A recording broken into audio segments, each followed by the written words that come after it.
नमस्कार, आप देख रहे हैं फाइनल ट्रेड। मैं हूं हीर और मैं हूं डिम्पी कालरा। तो आज दिल्ली में तो गली गली शोर है सीलिंग का, और बाजार में भी कुछ ऐसी सीलिंग चल रही है मीर, क्योंकि आज 400 के ऊपर तो आ गए, लेकिन जैसे 450 पार करने की कोशिश की, मार्केट ने इसको सील कर दिया। सील ऐसा किया कि 400 के भी हम वापस नीचे आ गए हैं, और जिसकी वजह से चले थे सरकारी बैंकों का खेमा, उन्होंने वापस थोड़ा सा कमजोरी दिखाई, जिस बाजार थोड़ा नीचे आया। हालांकि टीसीएस आज बड़ा योगदान दे रहा है बाजार को नीचे ड्रैग करने का, रिलायंस का भी साथ नहीं है। तो इसलिए ये बात बिल्कुल ठीक है कि जी बिजनेस का व्यू जो सुबह सुबह आपके सामने हमने रखा कि 400 बनाना है, 450 तक जाना है, लेकिन टिकाने में थोड़ी मुश्किल हो सकती है। ठीक वैसे ही हुआ आज, 400 आ तो गया, 450 दिख भी गया, लेकिन टिक नहीं पाया। 20 अंकों की गिरावट, सुबह यही बाजार में 60 अंक ऊपर भी चला गया था। बिल्कुल, लेकिन जो हमने सुबह रेंज दी थी ना कि 10,450 से 10,470 का दायरा है जहां जाकर फंसेगा निफ्टी, आज देखिए वही हुआ। ये 10,478 तक गया, लेकिन वहां से इट स्टार्टेड गिविंग ग्राउंड। अब देखिए, आज मुझे ये लगता है कि आज के बाजार को आपको इस तरह से देखना चाहिए। एक तो आप देख रहे हैं जैसे सरकारी बैंक्स जो है वहां पर हमने बाइंग देखी है थोड़ी बहुत, लेकिन आप ये देखिए कि जो बाकी एशियन मार्केट्स हैं उन्हें आप देखिए, यूरोपियन मार्केट्स के क्यूज देखिए, यूएस फ्यूचर्स को देखिए। तो आज जो क्लोजिंग आएगी ना मार्केट की, अगर ये 10,400 के ऊपर आ जाती है, 10,410, 10,420 के ऊपर आती है क्लोजिंग, ट्रस्ट मी ये बुरी क्लोजिंग नहीं होगी मार्केट के लिए। और वो इसलिए क्योंकि आप ये देखिए ना कि कल जिस तरह का हैवी अपमूव मार्केट ने दिया था, और उसके बाद आज भी अगर वो उतना ही हैवी अपमूव दे देता ना, तो फिर कंफ्यूज हो जाते लोग कि क्या मार्केट ने बॉटम बना लिया है, ब्रेकआउट देने की कोशिश में है। एक बड़े रनअप के बाद या फिर एक बड़ी गिरावट के बाद अगर मार्केट ब्रीदर लेता है तो वो एक्चुअली अच्छा ही है मार्केट के लिए। तो उस लिहाज से ठीक है। बाकी आप अगर मार्केट को देखेंगे, ग्लोबल मार्केट्स में भी कोई खास एक्शन देखने को नहीं मिला है। हाँ, डाउ फ्यूचर्स थोड़े बहुत हरे निशान में है, लेकिन मेरे लिए ज़रूरी ये है कि आज भी अगर जो 100 डे एक्सपोनेंशियल मूविंग एवरेज है 10,410 के आसपास, उसके ऊपर अगर निफ्टी बंद हो जाता है ना, तो ठीक है, आपको बड़ा गेन नहीं मिला आज, लेकिन अच्छी चीज़ ये है कि सेल ऑफ हावी नहीं हो गया मार्केट पे। क्योंकि आज जो लो हिट किया था ना, वो देखकर मैं परेशान हो भी रहा था, क्योंकि वो तो 10,377 के पास था। तो ये फिर जाकर उसी दायरे पर 10,350 का जो लेवल हमने सुबह बात की थी, वहाँ तक अगर ये चले जाता ना, तो काफ़ी कन्विक्शन चैलेंज हो जाता बुल्स का। ठीक है, ये थोड़ी देर पहले ही बना है 377 का लेवल, जो कि मार्केट ने अभी भी लो टेस्ट किया था, लेकिन उसके बाद वापस थोड़ा 400 के ऊपर आके सस्टेन करने की कोशिश कर रहा है। अब मेरे साथ आज के मेहमान जुड़ चुके हैं। मेरे साथ सुमित बागड़िया है, जिनसे बातचीत करेंगे, टेक्निकल समझेंगे कैसे ट्रेड करना है। प्रदीप हरचंदानी मेरे साथ है, इनसे भी हम टेक्निकल्स जानेंगे, कुछ डेरिवेटिव्स के सौदे भी समझेंगे, और साथ ही ब्रजेश भी है हमारे साथ, जिनसे हम ये भी समझेंगे कि आगे चल के बाजार किस समय दिशा कर सकते हैं। खासकर फ्रंट एंड काउंटर्स में इनकी अच्छी पकड़ भी है, वो शेयर्स इनसे हम जरूर समझेंगे। सुमित, पहले तो जरा बैंक निफ्टी का बिहेवियर बताइए। इस बैंक निफ्टी के कल के क्लोजिंग और आज की ओपनिंग वाले मूव से आप कितना कॉन्फिडेंट है, कितना बने रहने की सलाह देंगे अभी भी, या फिर ये बैंकिंग स्टॉक से एक बार बाहर आ जाना चाहिए? क्योंकि बार बार हम ये सुनते रहे हैं कि बैंक में कोई भी पुल बैक आए, प्रॉफिट बुक करके बाहर आ जाए। ये ठीक है, बाहर आ जाए या फिर बने रहे? Hi, good afternoon Dimpy. Well Dimpy, देखिए, एक बार के लिए बने रहना चाहिए। ऊपरी लेवल से अभी दबाव जरूर देखने को मिला है, बट ऐसा नहीं लग रहा कि कुछ खास और कोई बड़ी वीकनेस यहाँ से देखने को मिल रही है। नो डाउट ऊपरी लेवल से जो सेलिंग देखने को मिली है, उसको देखते हुए ऐसा लगता है कि एक सडन पैनिक आया लास्ट आधे घंटे में, बट ओवरऑल बायस अभी भी पॉजिटिव है, और वॉलिटिलिटी ऐसे ही देखने को मिलेगी। ये मैंने कंटिन्यूसली रिपीटेडली कहा है, जिस तरह से लास्ट कुछ दिनों में वॉलिटिलिटी देखने को मिली है, वैसे आने वाले दिनों में भी वॉलिटिलिटी देखने को मिलेगी। 25,000 इमीडिएट साइकोलॉजिकल रेजिस्टेंस है, और टेक्निकल लेवल्स के हिसाब से भी 25,000 के आसपास एक रेजिस्टेंस है। जैसे वो लेवल टूटेंगे तो हमें बैंक निफ्टी के अंदर अपसाइड मूव देखने को मिलेगा 25,300, 25,400 के लेवल्स तक। अभी इमीडिएटली जो सपोर्ट है वो 24,350, 24,400 के आसपास है। जब तक बैंक निफ्टी के ये लेवल्स नहीं टूटते, तब तक लॉन्ग पोजीशंस इनिशिएट करें और एग्जिस्टिंग लॉन्ग होल्ड करें। ऊपर में इमीडिएट टारगेट 25,000 और फिर 25,300, 25,400 के लेवल्स हो सकते हैं। बिल्कुल ब्रजेश, ये कोशिश तो कर रहा है निफ्टी की 10,400 के ऊपर बना रहे, 10,410 के ऊपर क्लोजिंग दे दे। देखते हैं कितना हो पाता है, बिकॉज 10,400 से ही काफ़ी जूझ रहा है। लेकिन अगर हमें क्लोजिंग मिल जाती है 10,400, 410 के ऊपर, तो क्या कहेंगे आप? गुड आफ्टरनून डीपी जी, मैं ये जी देखिए, जैसे आपने कहा 10,400 या 10,410 के आसपास में अगर निफ्टी बंद होता है तो ये मजबूती के ही इंडिकेशन रहेंगे। और जिस हिसाब से निफ्टी ने 10,140 जो अभी रिसेंट स्विंग लो था वहां से जो उछाल लिया है और उसने एटलीस्ट 10,000 को ब्रेक नहीं किया, इवन 10,100 को भी ब्रेक नहीं किया, वो एक दर्शाता है कि ये मोमेंटम थोड़ा बरकरार रहेगा।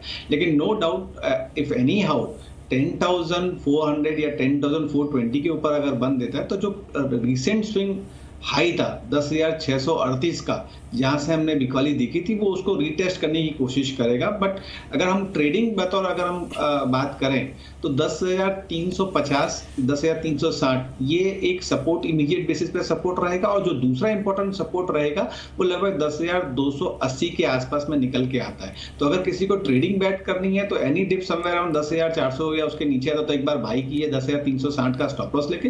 फॉर अपसाइड जो ब्रेक इवन रहेगा वो 10,420 के ऊपर बंद हुआ तो मैं दोबारा रीटेस्ट करने की कोशिश करूंगा जो लेवल जो निफ्टी ने अचीव किया आज के सत्र में 10,470, और even the rally can touch 10,520। सुबह बाजार खुलने का 1 घंटा और बाजार बंद होने का 1 घंटा बिल्कुल विपरीत है, बिल्कुल उलट है। आप देख रहे हैं अभी अभी बैंक निफ्टी लाल निशान में आ गया, निफ्टी लाल निशान में आया, सेंसेक्स लाल निशान में आ रहा, और ठीक सुबह का 1 घंटा, 1 घंटे के अंदर ही निफ्टी, बैंक निफ्टी, सेंसेक्स सभी हरे निशान में आ गए थे। तो आपके सामने चार्ट से बिल्कुल क्लियर हो रहा है, क्योंकि इस उथल पुथल के बीच में आपको एक म्यूचुअल फंड्स का भी व्यू होना बहुत जरूरी है। हमने आज सुंदरम म्यूचुअल फंड्स के सुनील सुब्रमण्यम से बातचीत की थी, उनसे भी पूछा कि आप इन बैंकिंग स्टॉक्स को लेकर, अलग अलग सेक्टर्स को लेकर राय क्या रखते हैं। जरा सुनिए वो क्या कह रहे हैं। जो अनसर्टेनिटी है पब्लिक सेक्टर बैंकिंग स्पेस में, उससे अभी दूर रहना, साइडलाइंस में बैठ के वॉच करना, अगले 6-9 महीने में क्लैरिटी आ जाएगी। मगर rest of the banking space यानी retail banks, retail financial institutions और कॉर्पोरेट बैंक्स, प्राइवेट सेक्टर, ये तीनों में हमारी आउटलुक बुलिश ही है।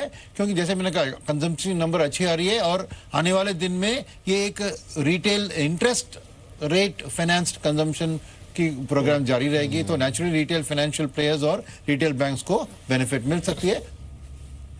चलिए इस बीच एक बार तो ये तो बैंकिंग पर व्यू था सुनील सुब्रमण्यम का। एक बार देख लेते हैं इंडिगो पर क्या हो रहा है। इंडिगो की तरफ से अभी अभी बयान आया है और उन्होंने ये क्लैरिफिकेशन दिया है कि DGCA ने इन्हें 8 हवाई जहाज ग्राउंड करने के लिए कहा है, जिसमें जो प्रैट एंड विटनी के इंजन्स लगे हुए हैं A320 नियोज में।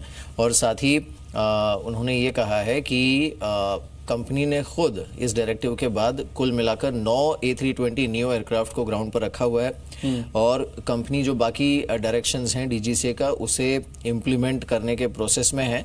लेकिन साथ ही उन्होंने ये भी कहा है कि फिलहाल उन्होंने पैसेंजर्स को ये विकल्प दिया है कि वो चाहे तो जो ऑल्टरनेट फ्लाइट्स हैं वो उसमें बुकिंग कर सकते हैं और या तो फिर उन्हें पूरा रिफंड इंडिगो की तरफ से दिया जाएगा। तो ये क्लैरिफिकेशन इंडिगो ने दिया है कि जो यात्री जिनकी फ्लाइट्स कैंसिल हुई हैं, बिकॉज आज भी 50 से ज़्यादा फ्लाइट कैंसिल हुई है, उन्हें या तो पूरा रिफंड मिल जाएगा और या तो फिर जो ऑल्टरनेट फ्लाइट ऑफर हो रही है उसमें वो बिना किसी एक्स्ट्रा चार्ज के अपने टिकट को स्विच कर सकते हैं। तो ये खबर इंडिगो से आई है।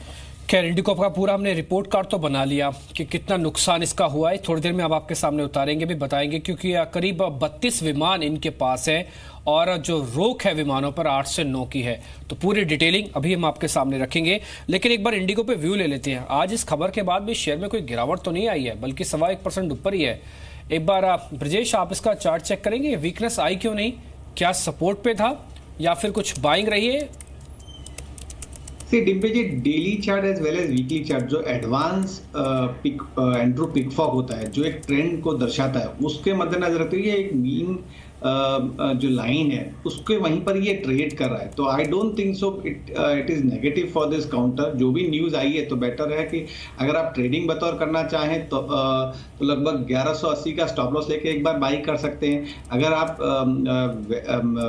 वेरी शॉर्ट टर्म ट्रेडिंग का अगर आपका व्यू है तो 1250 का स्टॉप लॉस लेके एक बार बाई कर सकते हैं। अपसाइड मेरा मानना ये है कि anything above 1325 stock has a potential touching 1425, और अगर किसी का view short term to medium term का है तो चार्ट के अनुसार टारगेट लगभग 1650 तक के भी निकल के आ रहे हैं। तो जो भी न्यूज नेगेटिव है वो तो चार्ट के अनुसार तो डिस्काउंट ही लग रहा है इस समय। इस बीच बाटा की तरफ से भी एक बयान आया है, नहीं लगता है सारे जो क्लैरिफिकेशन रेगुलेटर के आ रहे हैं ना अभी आने वाले हैं फाइनल ट्रेड में। बाटा ने ये कहा है कि जो सेबी की तरफ से उन्हें नोटिस दिया गया है रिजल्ट लीक के मामले में, इसकी कंपनी की तरफ से जांच की जा रही है और जो भी इसके लिए जिम्मेदार होगा उन्हें और साथ ही प्रोसेस में जो गैप है उसे आइडेंटिफाई कर इस पर जो भी जरूरी कार्रवाई है वो की जाएगी और इसकी अकाउंटेबिलिटी फिक्स की जाएगी, ये बाटा ने कहा है। बाटा आपको कैसा लगता है इस समय सुमित? मेरे बाटा के अंदर देखिए यहाँ से इमीडिएटली अपसाइड मूव देखने को मिल सकता है। बाटा का स्टॉक अभी 713 के पास ट्रेड कर रहा है। स्टॉक में यहाँ से अपसाइड मूव देखने को मिलना चाहिए। एग्जिस्टिंग लॉन्ग पोजीशंस बाटा के अंदर होल्ड करके चला जा सकता है और यहाँ से इमीडिएटली हमें ऊपर की तरफ जो रेजिस्टेंस देखने को मिल रहा है वो है 730-735 के आसपास। जैसे 730-735 का लेवल क्रॉस करेगा तो हमें 770 से 780 रुपए तक का मूव बाटा दिखा सकता है आने वाले कुछ हफ्तों के अंदर। फिलहाल प्रेजेंट लेवल्स पे बाटा के अंदर बाइंग का व्यू बनता है। नीचे में 700 के नीचे का स्टॉप लॉस लगाएं, ऊपर में इमीडिएटली 730-735 का पहला पड़ा होगा, उसके बाद ही रैली कंटिन्यू करेगा। ठीक है, बाटा बहुत अच्छी शॉर्ट कवरिंग भी दिखाता है, थोड़ा ध्यान रखिए। आज सुबह से ऐसे जरा चला भी नहीं हुआ, पॉजिटिव खबर इसके साथ आ रही है। वो कह रहे हैं हम जांच कर रहे हैं। वैसे थे इनके पास 3 महीने जो रेगुलेटर्स इनको दिए थे, लेकिन फिर भी कह रहे हैं जांच करके जल्दी इस कार्रवाई को पूरा कर लेंगे। वो 714 पे चल रहा है, इंडिकेशन बाय का ज्यादा दिख रहा है। अब कुछ जरा वो शेयर्स देखते हैं जो आज बिल्कुल नहीं चल रहे हैं, या फिर ये कहूं कि बाजार को ट्रैक कराने का उन्होंने ज्यादा काम किया। टीसीएस वो तो डे लो पे था, आज नहीं चला। मारुति ने आज ऐसा दबाव बनाया कि बाजार उभर ही नहीं पाया। इसके अलावा एलएनटी, इन्फोसिस, ये कुछ एक ऐसे शेयर्स थे जिनकी ओपनिंग अच्छी थी, उसके बाद ऐसे गिरे कि डे लो पे आके खड़े हो गए, पूरे मार्केट को ड्रैग करके ले आए हैं। अगर आप मिड कैप का इंडेक्स देखेंगे ना, तब वहां पे आपको ज्यादा तेज गिरावट नहीं दिखेगी, क्योंकि अभी भी वो हरे निशान में है और 87 अंकों के बढ़त है। लेकिन जैसे आप निफ्टी को देखेंगे तो आपको दिख जाएगा इन्हीं 5-6 फ्रंटलाइन शेयर्स की वजह से आज बाजार वापस थोड़ा कमजोर हुआ है। प्रदीप होरचंदानी है मेरे साथ। प्रदीप, जरा मेरे को मारुति का बेस बताएं। ये 9600 का शेयर 8700-8600 में मिलता है, अभी भी लें या अभी थोड़ा इससे दूर ही रखें मारुति? शुक्रिया डिम्पी। पहले तो एक ओवरऑल पर्सपेक्टिव ले लें तो मार्केट में जो निफ्टी में हमने ऊपरी लेवल से करीबन 9% की गिरावट दिखी थी और ये इंडेक्स इसके 200 डीएमए से रिबाउंड कर रहा है। पर अभी भी आप डेली चार्ट्स पे देखें तो लोअर टॉप लोअर बॉटम का फॉर्मेशन तो कंटिन्यू कर रहा है। इसी तरह से आप सारे सेक्टरल इंडाइसेस देखेंगे तो वहाँ पे भी सिमिलर काइंड ऑफ पैटर्न बन रही है कि मेजर मूविंग एवरेजेस, जो कि आप 200 दिन की मूविंग एवरेज ले लीजिए या चाहे वीकली चार्ट्स पे बॉलिंगर का लोअर बैंड ले लीजिए, तो ये इंपॉर्टेंट सपोर्ट लेवल है वीकली चार्ट्स पे, मंथली चार्ट्स पे, जहाँ से ये सपोर्ट लेके रिबाउंड हो रहा है। पर शॉर्ट टर्म ट्रेंड अभी भी सारे सेक्टरल इंडाइसेस में आईटी इंडेक्स को छोड़ के नेगेटिव है। तो ये ध्यान में रखना चाहिए कि ऊपरी लेवल पे कहीं ना कहीं इन सारे स्टॉक्स में प्रॉफिट बुकिंग आएगी, सेलिंग आएगी, जब तक ये डेली चार्ट्स पे हम हायर टॉप हायर बॉटम का फॉर्मेशन रिज्यूम होते नहीं देखते। तो उस लिहाज से देखें तो मारुति में आप देखिए कंटिन्यूसली 34 डीएमए का इसको रेजिस्टेंस मिल रहा है। लास्ट टाइम भी जब रिकवरी आई थी तो 34 डीएमए से घुमा था, इस बार भी 34 डीएमए के करीब जाके ये रिवर्स हो रहा है। तो मोरलेस मेरा ओवरऑल व्यू ये है कि अभी एक मेजर सपोर्ट लेवल से रिबाउंड हो रहा है, पर ऊपरी लेवल से इन सारे फ्रंट स्टॉक्स में सेलिंग प्रेशर मिलेगा और एक कंसोलिडेशन का फेज है वो कंटिन्यू कर सकता है। मारुति के लिए जो इंपॉर्टेंट लेवल्स मैं देखूंगा वो करीबन 89-90 यानी कि 8900 के 89-90 के आसपास इसका 34 डीएमए वो इसको टफ सप्लाई देगा। On the lower side 200 DMA का सपोर्ट कहीं ना कहीं इसको 8300 के आसपास सपोर्ट देगा। तो ये जो मेजर लेवल है इसके बीच में ये कंसोलिडेट करेगा। इन्वेस्टमेंट के पर्सपेक्टिव से हम मारुति पे अभी भी बुलिश हैं। इन्वेस्टमेंट के लिए लॉन्गर टर्म चार्ट्स इसके अभी भी पॉजिटिव है। तो मारुति के अलावा एस्कॉर्ट और एम&एम और अशोक लेलैंड ये स्टॉक्स हैं जो हमको इन्वेस्टमेंट के नज़रिए से ऑटो पैक में पसंद है। बिल्कुल। हमारे साथ अब सिद्धार्थ सिदानी भी जुड़े हैं, उनसे बात करते हैं। सिद्धार्थ, शुक्रिया इस बातचीत में शामिल होने के लिए। सबसे पहले तो सिद्धार्थ, आपकी राय चाहेंगे टीसीएस पर। आज देखिए अभी भी 5.5% नीचे है। ये जो टाटा सन्स ने इतनी हैवी इक्विटी ऑफलोड की है आज, उसका इम्पैक्ट बिल्कुल उसका इम्पैक्ट देखने को मिल रहा है टीसीएस पर। 2885 पर क्या करेंगे आप टीसीएस पर?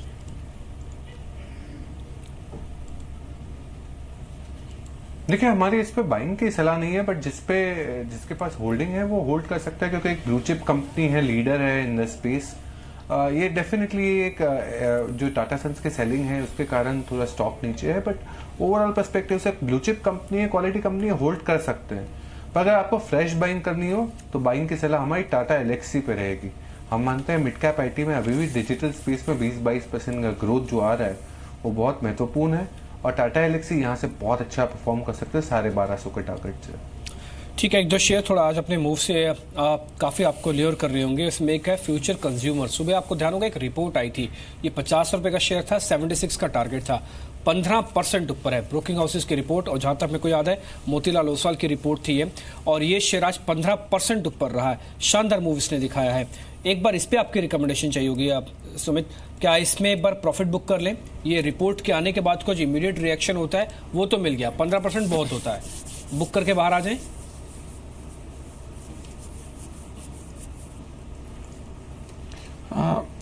ट्रेलिंग स्टॉप लॉसेस का यूज करेंगे तो ज्यादा बेटर होगा। डिम्पी, स्टॉक के अंदर एक वन वे मूव देखने को मिल रहा है। लास्ट 7 दिनों के फॉल के बाद पहला दिन है जब इसके अंदर अपसाइड मूव देखने को मिल रहा है। आई थिंक 55 रुपए के आसपास का ट्रेलिंग स्टॉप लॉसेस लगा ले और एक बार पोजीशंस को होल्ड कर ले, शायद हो सकता है ऊपर में 62 रुपए या 65 रुपए तक का मूव भी देखने को मिले। 57.80 का अभी प्राइस है, 55 के आसपास का ट्रेलिंग स्टॉप लॉस लगा के लॉन्ग पोजीशंस होल्ड करें और प्रॉफिट्स के अंदर राइड करना चाहिए। एक बार भारत डायनेमिक्स की बात कर लेते हैं। इसका आईपीओ आज से ओपन हुआ है, और ये क्योंकि इस हफ्ते जो 2 डिफेंस के आईपीओ दोनों सरकारी और दोनों डिफेंस स्पेस के इनके आईपीओ लाइंड अप हैं, इसमें सिद्धार्थ आपकी सलाह क्या है भारत डायनेमिक्स के आईपीओ पर?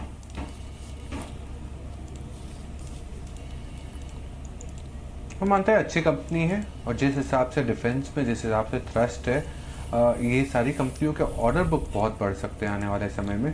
तो डेफिनेटली अगर ये लिस्टिंग गेन के हिसाब से भी आप देख सकते हैं, और मैं मानता हूँ कि अगर आप लॉन्ग टर्म भी रखते हैं तो कोई हर्जी नहीं है, क्योंकि डिफेंस स्पेस यहाँ से बहुत अच्छा ग्रोथ दे सकता है। तो हम लोग पॉजिटिव है।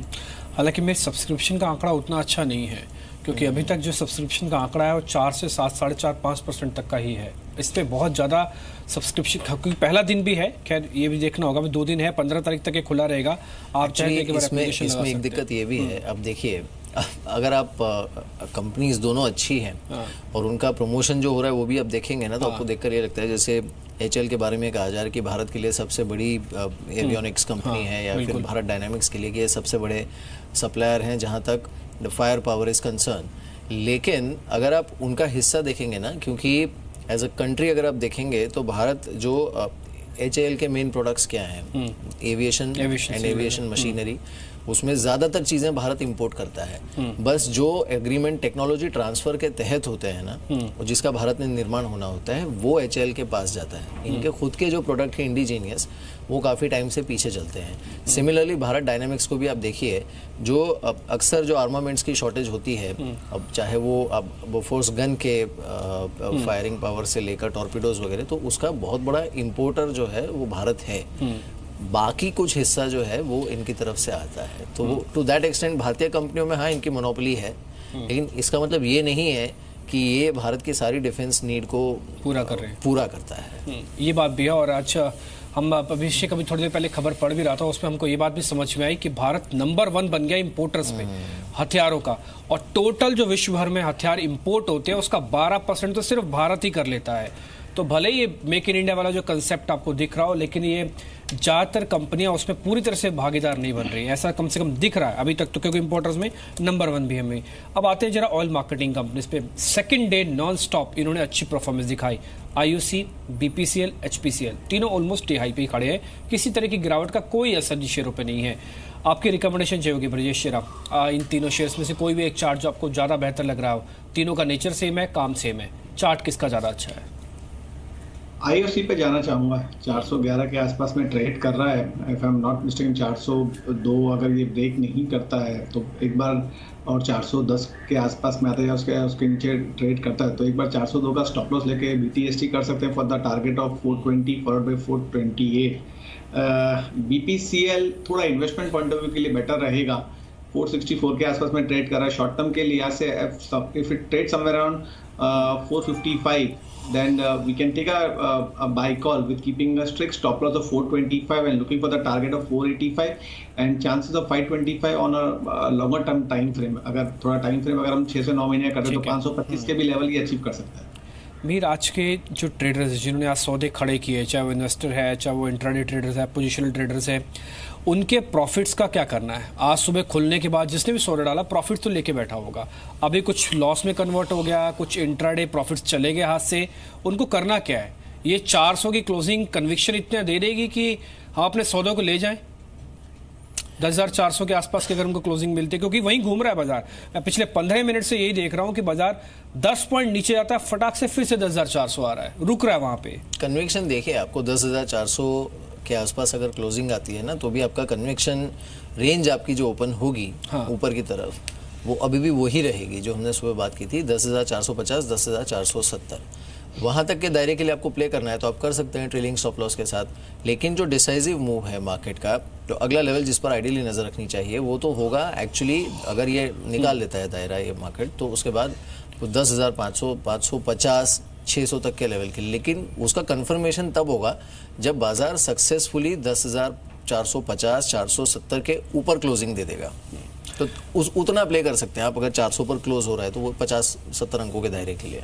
ठीक है, इस चीज का थोड़ा सा ध्यान रखें। साथ ही इस चीज का और ध्यान रखना होगा कि जब गैप अप या गैप डाउन वाली सिचुएशन आएगी उसको थोड़ा सा अलग करके रखना होगा। तब तो खैर बाजार फिर अपनी दिशा में चलने लगता है जब gap down, major gap down या मेजर गैप अप हो। थोड़ा सा इस चीज को भी ध्यान रख के चले। अब जरा मिड कैप के कुछ एक शेयर्स आते हैं जहां पे अच्छा मोमेंटम आज देखने को मिल रहा है। एक जरा जेपी पावर को देखिए, हालांकि शेयर बहुत छोटा है, छोड़ देते हैं, इसके बारे में डिस्कस नहीं करेंगे। क्या 6.5 रुपए का शेयर। एक पीसी ज्वेलर्स आज ये बहुत अच्छा चला, 7-7.5% अभी भी ऊपर है, एक बार तो 11% हो गया था। इस पे आपकी रिकमेंडेशन चाहिए होगी प्रदीप, ये पीसी ज्वेलर्स रखने वाला शेयर है या फिर अब ये बस स्विंग देगा, उसी स्विंग में आ जाएं और स्विंग से बाहर आ जाएं, निकल जाएं इससे बाहर, चिंता अभी भी है? डे में मेरे हिसाब से तो इसमें एक एग्जिट का व्यू बनता है, क्योंकि एक ओवरसोल्ड टेरिटरी में से जो आज का मूवमेंट है उसको पुल बैक ही कहा जाएगा। इसके 200 दिन की moving average as well as 34 day moving average दोनों कोइंसाइड हो रही हैं करीबन 395 से 400 के रीजन में। यहाँ इसको काफ़ी सप्लाई मिलेगा, तो एक जो बाउंस बैक आया है उसको एग्जिट अपॉर्चुनिटी समझ के यहाँ से निकल जाना चाहिए। ठीक है, एक दो शेयर और हैं जो कि सीजनल पैटर्न पे हमको दिख रहे हैं पिछले 10 दिन से, वो है इसमें बजाज इलेक्ट्रिकल। आज भी शेयर ये करीब 6% ऊपर है, बजाज इलेक्ट्रिकल 6% ऊपर।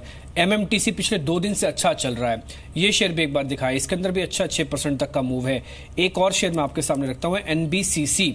आज सुबह इसके बारे में हमने अच्छा डिस्कस किया था, हमने एक्सपर्ट से राय भी पूछी, तब 185 का था, 5% ऊपर, ये भी करीब 9% ऊपर है। ब्रजेश, ये एमएमटीसी और बजाज इलेक्ट्रिकल पे आपका व्यू चाहिए होगा, दोनों को होल्ड किया जाए या फिर इंट्राडे बुक करके प्रॉफिट्स बाहर आ जाएं? कल की कल देखेंगे दोनों में। देखिए, बजाज इलेक्ट्रिकल से पहले मैं एक एनबीसीसी के बारे में जरूर बोलना चाहूंगा कि अगर किसी को बीटीएसटी करना है तो 190 का स्टॉप लॉस रहेगा। अगर शॉर्ट टर्म ट्रेडिंग के लिहाज से अगर कोई ट्रेड कर रहा है तो 186 का स्टॉप लॉस रहेगा। And I am looking stock touching 202 and followed by 210 odd level. रही बात बजाज इलेक्ट्रिकल की, जिस हिसाब से चार्ट फॉर्मेशन हुआ है इसका, लगभग 611 है तो 12 के आसपास में ट्रेड कर रहा है। मेरा मानना यही है कि विद वॉल्यूम के संग में ये बढ़ा है तो आप होल्ड ऑन ही रहिए इसमें, अगर किसी ने व्यू कोई पोजीशन बना के रखी है। बट स्टॉप लॉस लगभग 590 का डीपर सपोर्ट आ रहा है 590 के आसपास, उसका आप स्टॉप लॉस बना के चलिए। ऊपर में anything above 620 on closing basis, या एक बार अगर वो क्रॉस करके थोड़ा सा सस्टेन भी हो गया तो फिर इसमें एक और फ्रेश रैली आपको देखने को मिलेगी जो कि इसको 645 तक लेके जा सकती है।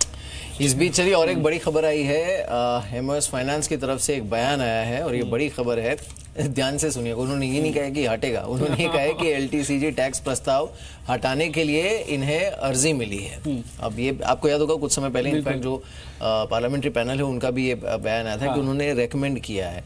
तो खैर हमारे साथ आलोक प्रियदर्शी हैं इस समय सीधे नॉर्थ ब्लॉक से। आलोक, पहले भी ये रिकमेंडेशन तो इनके पास गई थी लेकिन उस समय इसे रीजनेबल करने की बात कही गई थी, अब इसे हटाने के लिए कहा है। क्या ये एमओएस फाइनेंस ने इसकी पुष्टि की है कि इसे हटाने के लिए कहा गया है? देखिए, जो सरकार की तरफ से आज लोकसभा में लिखित जवाब में आया है कि प्रपोजल उनके पास कई सारे मिले हैं और अगर इस पे कोई अगर फैसला लेना होगा या फिर इसको रिव्यू करना होगा या इसमें बदलाव करना होगा तो जो फाइनेंस बिल पास कराया जाएगा उसमें ये रिफ्लेक्ट करेगा। लेकिन जो हमें सूत्रों से जानकारी मिल रही है कि सरकार इसको रिव्यू कर रही है और ये देख रही है कि क्या इसको हटाया जा सकता है या नहीं, क्योंकि जिस तरह से पार्लियामेंट्री पैनल की तरफ से भी ये रिकमेंडेशन आया था कि ये जो छोटे निवेशक हैं उनके हक में नहीं है, छोटे निवेशक को इससे परेशानी हो रही है, इसलिए ये long term capital gain tax को हटाना चाहिए। तो इसको देखते हुए सरकार इसको एक बार फिर से रिव्यू कर रही है, रिव्यू कर सकती है, रिव्यू करने का विचार कर सकती है और कहीं ना कहीं आप देखें तो सरकार लॉन्ग टर्म कैपिटल गेन पे नरम रवैया अपना सकती है। बिल्कुल, लेकिन आलोक एक चीज बताइए, देखिए अभी तो जो एमओएस फाइनेंस ने कहा है वो यही कहा है कि उन्हें अर्जी मिली है। अब ये तो लॉबिंग अलग अलग पक्षों से, अलग अलग इंस्टीट्यूशंस की तरफ से, प्रतिनिधि मंडलों की तरफ से हुई है, काफ़ी ज़्यादा हुई है। जब हमारी बजट के बाद वित्त मंत्री से बात हुई थी तब उन्होंने भी कहा था कि सुझाव कई मिल रहे हैं, हम देखेंगे क्या होगा इस पे। लेकिन आपके सोर्सेज क्या कह रहे हैं कि कितनी संभावना है कि कोई रिलीफ मिले, भले ही हटे नहीं लेकिन कोई रिलीफ मिल सके? क्योंकि एमओएस फाइनेंस का ये कहना कि एलटीसीजी टैक्स प्रस्ताव हटाने की अर्जी हमें मिली है, अब ये तो सभी जानते हैं कि इससे कोई खुश नहीं था, but he is putting it on record कि हाँ हमें अर्जी मिली है। जब आप ये कहते हैं कि अर्जी मिली है तो फिर आपको उसका जवाब भी देना पड़ता है। बिल्कुल, देखिए जब सरकार के पास इस तरह की अर्जियां आती हैं और खासतौर से अगर अर्जी अगर पार्लियामेंट्री पैनल की तरफ से हो तो सरकार को उस पर बहुत ही एक तरह से ऑब्जेक्टिव होकर सोचना पड़ेगा कि क्या ये अगर छोटे निवेशकों की बात की गई है, छोटे निवेशकों के हक की बात की गई है यहाँ पर, तो क्या सरकार उसके प्रति नरम रवैया अपना सकती है, नहीं अपना सकती है। तो सरकार को इसको गंभीरता से विचार करना पड़ेगा और हम ये जरूर कह सकते हैं कि सरकार इसको जरूर रिव्यू करेगी। ठीक है, रिव्यू का मतलब ऐसा भी हो सकता है कि थोड़ी दरें कम कर दी जाएं, पहले 10% था एलटीसीजी, ऐसा भी समझ सकते हैं हम? देखिए कई सारी संभावनाएं हो सकती हैं। अगर छोटे निवेशकों का यहाँ तक सवाल है, उन्हें रिलीफ देने का सवाल है, तो अगर सरकार को लगेगा कि अगर टैक्स रेट में कमी की जा सकती है या फिर इसको होल्ड किया जा सकता है या फिर जो सरकार को जो रेवेन्यू की जरूरत थी कहीं और से पूरा हो सकता है, तो जाहिर सी बात है कि सरकार इस पर विचार विमर्श करेगी। क्योंकि देखिए वित्त मंत्री ने साफ तौर पे कहा था कि हमको अगर इस पर टैक्स लगाने से हमें कुछ अमाउंट मिल रहा है जो हमें इसको कंपनसेट करना है, तो अगर सरकार के पास कोई बेहतर एवेन्यू दिखता है रेवेन्यू जुटाने का तो यकीनन सरकार कहीं ना कहीं इस पर विचार कर सकती है। ठीक है, बिल्कुल। लेकिन ये देखिए आपने ये खबर दी अभी अभी आलोक, और निफ्टी 10,416 पर आ गया है, जबकि ये झूल रहा था 10,390 के नीचे था वहां से। But that's not the main thing. ये है कि एमओएस फाइनेंस ने अगर ये कहा है तो इस पे आगे आप कुछ एक्सपेक्ट कर सकते हैं, क्योंकि इतनी क्लैरिटी के साथ। आलोक अगर आप एक बार फिर से बता पाए, क्या उन्होंने ये कहा कि जो फाइनेंस बिल फाइनल जब प्रेजेंट किया जाएगा तो ये जो भी सुझाव मिले हैं उसके आधार पर जो भी बदलाव करना होगा वो कर इसे प्रेजेंट किया जाएगा? बिल्कुल, देखिए क्योंकि जब फाइनेंस बिल पेश होता है उसमें अमेंडमेंट साथ में होता है और जो प्रपोजल आए हैं, जो रिकमेंडेशन सरकार के पास आए हैं, अगर उस पर रिव्यू होता है और सरकार की तरफ से इस पर नरम रवैया अपनाया जाता है तो सरकार खुद इसको अमेंडमेंट में लेकर आएगी। तो ये एक तरह से कहें तो एक छोटे निवेशकों के लिए उम्मीद बन गई है और अब सारी निगाहें जो है वो जब फाइनेंस बिल पास हो रहा होगा तो उस वक्त देखना पड़ेगा कि क्या सरकार की तरफ से छोटे निवेशकों को लेकर कोई राहत की खबर आती है या नहीं आती। क्योंकि जो एक बार वित्त मंत्री के कहने से कि अब इस पर कोई बदलाव नहीं होगा, जो उम्मीद खत्म हो गई थी, कहीं ना कहीं एक तरह से कहें तो उम्मीद फिर से एक छोटे निवेशकों के लिए बढ़ गई है। बिल्कुल, मार्केट में बहुत अच्छी रिकवरी है। लेकिन जो बड़ी खबर है वो ये है कि सरकार की तरफ से ये कहना कि हमें सुझाव मिले हैं कई सारे और हम इस पर विचार कर जो भी बदलाव हमें करना होगा, इफ एट ऑल करना होगा, तो हम उसे जो फाइनल फाइनेंस बिल जाएगा पारित होने के लिए संसद में, उसमें इसे हम रखेंगे। ये बड़ी खबर है। आलोक आप नजर रखिएगा इस खबर पर, हम फिर से लौटेंगे आपके पास। लेकिन निफ्टी 10,430 पर जितनी सनसनीखेज तरीके से एलटीसीजी को लाया गया था, सरकार कर सकती है वापस या कुछ बदलाव कर सकती है? देखिए तो बहुत जोखिम लेके उन्होंने किया है। मुझे नहीं लगता कि सरकार इसे प्रेस्टीज इशू बनाएगी अपना कि हमने एक बार कर दिया तो कर दिया, अब तो हम पीछे हटेंगे ही नहीं। क्योंकि आप ये भी नहीं चाहते कि अल्टीमेटली एक जो अंडा देने वाली मुर्गी है आपको, जो कि सोने का अंडा दे सकती है। अब देखिए इस साल सरकार हटाए नहीं हटाए, द फैक्ट इज इनका जो एलटीसीजी कलेक्शन का टारगेट है या फिर एस्टिमेट है ना, वो इन्हें पक्का रिवाइज करना पड़ेगा जो हिसाब से मार्केट इस समय चल रहा है वो हिसाब से। और वो लगाने के बाद भी जो बजट के बाद बार बार बयान आए थे, कभी कहा जाता था कि 10,000 करोड़ का कलेक्शन हो सकता है, फिर कहा गया कि 20 भी हो सकता है। तो ये तो तब होगा ना कि जब आपका मार्केट उस लिहाज से चलेगा, क्योंकि जो ग्रैंडफादरिंग क्लॉज है उसके चलते 31 जनवरी तक तो वैसे ही नहीं लगना है टैक्स, उसके बाद की बिकवाली पे लगेगा। लेकिन ये अपने आप में खबर अच्छी है, पॉजिटिव है। 50 पॉइंट ऊपर निफ्टी। एग्जैक्टली, आप देखिए निफ्टी 10,450 के पास है इस खबर के बाद। और ये जो आप पूछ रहे थे ना उस दिन पिछले हफ्ते जब सेलिंग चल रही थी कि क्या एलटीसीजी की बिकवाली आ रही है, वो एलटीसीजी की जो सेलिंग थी ना वो मार्केट के लिए स्लो पॉइजन जैसी थी, वो रोज आती थी और आती जा रही थी। और ये ट्रस्ट मी 31 मार्च तक जारी भी रहती। मैं ये नहीं कह रहा हूँ कि इसके बाद वो रुक जाएगी, लेकिन ये पहला संकेत है सरकार की तरफ से फ्लेक्सिबिलिटी का। सिद्धार्थ क्या कहना चाहेंगे आप? डेफिनेटली बहुत अच्छी खबर है। यहाँ से तो होप ट्रेड स्टार्ट हो सकता है और ओवरऑल पर्सपेक्टिव से जो आपने ओवरऑल एनालिसिस दिया है वो परफेक्ट है, क्योंकि अगर आपको 80,000 करोड़ का डिसइन्वेस्टमेंट चाहिए तो मार्केट को डेफिनेटली हेल्दी और स्ट्रांग फुटिंग पे रखना पड़ेगा। तो LTCJ अगर हटाया जाता है और अगर सरकार इस पे सोचती है तो ये बहुत ही बड़ी पॉजिटिव खबर हो सकती है। और अगर साथ में ग्लोबल मार्केट्स में थोड़ी और इम्प्रूवमेंट दिख जाए तो हम मानते हैं कि मार्केट काफी अच्छा हो सकता है आने वाले 1 से 2 महीने में। ठीक है, बाजार ने इसको थोड़ा रिस्पेक्ट दिया और एक करीब 50 अंक ऊपर आ चुका है। अगर सरकार गंभीरता से सोच रही है, सदन में लिखित बयान है, तो उम्मीद कर सकते हैं कि इसमें गंभीरता से कोई ना कोई बात जरूर निकल के आएगी। तो ये एक बेहतर नोट पे आज हमको क्लोजिंग के समय जो खबर मिली है, बाजार को करीब 17-18 पॉइंट ऊपर और निचले स्तरों से काफी अच्छा रिकवर भी करा के लाई है। अब जरा देखते हैं मार्केट के अंदर मोमेंटम कहाँ है। ये एक मोमेंटम वापस कुछ टॉप गेनर्स की तरफ जाके आपको फिर से झुकेगा। एक बार जरा एक्सिस बैंक को देखें, 2% ऊपर आ चुका है। विप्रो, गेल, ये कुछ एक और शेयर्स हैं जिन्होंने वापस गेन ले लिया है। एक बार जरा एक्सिस बैंक पे आपके रिकमेंडेशन ब्रजेश, ये 2% आज भी ऊपर, चैलेंजिंग मार्केट के अंदर भी ऊपर खड़ा है, इस पे बने रहें? देखिए, बने रहने की सलाह रहेगी। इसके 2 इंपॉर्टेंट सपोर्ट है, 520 एंड 527।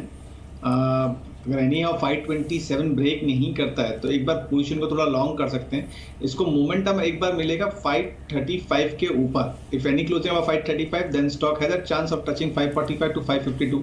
बट किसी ने अगर पोजीशन बना रखी है तो सलाह तो यही रहेगी कि 520 का एक डीपर सपोर्ट है, उसका स्टॉप लॉस लेके चलें। अगर किसी को BTST करना है तो फिर 525 526 का अच्छा सपोर्ट निकल रहेगा, या उसका आप स्टॉप लॉस लेके आप ट्रेड कर सकते हैं।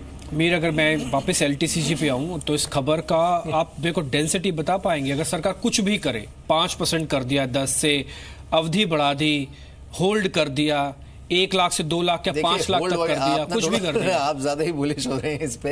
होल्ड नहीं होगा, लेकिन ये है कि आपने अगर थोड़ा रीजनेबल भी कर दिया ना तो द मैसेज विच गोज, एक वो ये फ्लेक्सिबिलिटी का जाता है।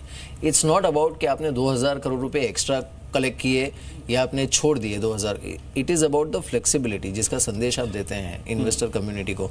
और ये जो ग्लोबल इन्वेस्टर हैं, इन्होंने कितना परेशान हमें किया है जनवरी से लेकर अभी तक, अभी भी कर ही रहे हैं, ये सभी को पता है। So in that logic if you see, तो ये संकेत के लिहाज से अच्छा है। और उन्होंने कहा है लोकसभा में, but I think finance bill आने के लिए इंतजार करना चाहिए। लेकिन हाँ, खबर अपने आप में अच्छी है। 10,424 पर निफ्टी है। ब्रिजेश, क्या करेंगे आप? लग रहा है कि आज की क्लोजिंग हरे निशान में हो नहीं हो, लेकिन 10,410-20 के बीच में हो सकती है।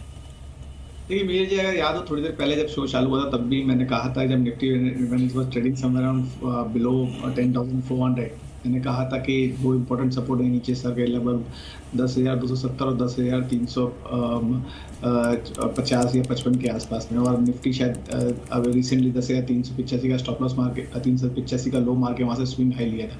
सलाह यही रहेगी कि any dip can be used for a buying purpose. जो हिसाब का जो लो बना है और वहाँ से जो शॉर्ट कवरिंग देखने को मिली है, मुझे लगता है ये मोमेंटम थोड़ा बरकरार रहेगा। और जैसे आप पे भी शो के पहले आपने कहा था कि 10,400 10,410 के ऊपर अगर निफ्टी बंद होता है तो मेरा मानना ये है कि निफ्टी एक बार दोबारा रीटेस्ट करेगा अपने पिछले स्विंग हाई को, जो कि लगभग 10,638 के आसपास निकलता है। तो I am looking that level की हो सकता है कि नेक्स्ट वीक 20-22 मार्च तक ये लेवल को अचीव करने की कोशिश करेंगे। खबरें आ रही हैं, जा रही हैं, लेकिन आपका मुनाफा बिल्कुल नहीं रुकना चाहिए। फाइनल बैट इसी तरह का एक मुनाफा देने वाली कॉल है, जरा देखते हैं वो।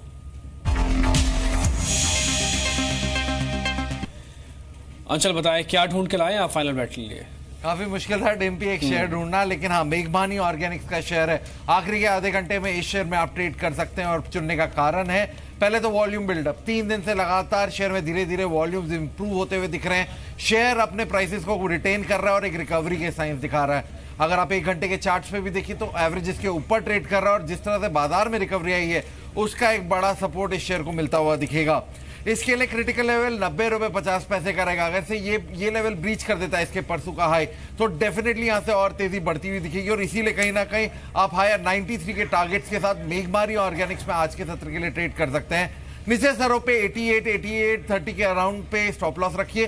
93 का टारगेट आपको आखिरी आधे घंटे में आता हुआ दिखेगा। ठीक है, 93 का टारगेट, 88 का एक stop loss make money organic से। बिल्कुल। चलिए, इस बीच अजय बग्गा हमारे साथ जुड़े हैं, उनसे बात करते हैं। मिस्टर बग्गा, शुक्रिया इस बातचीत में शामिल होने के लिए। तो अभी जो सबसे लेटेस्ट इन्फॉर्मेशन है हमारे पास वो ये है कि MOS फाइनेंस शिव प्रताप शुक्ला ने अपने लिखित रिप्लाई में लोकसभा में ये कहा है कि LTCG में बदलाव करने के लिए और इसे हटाने के लिए इन्हें कई सदस्यों से प्रस्ताव मिले हैं। सरकार इस पर विचार कर रही है।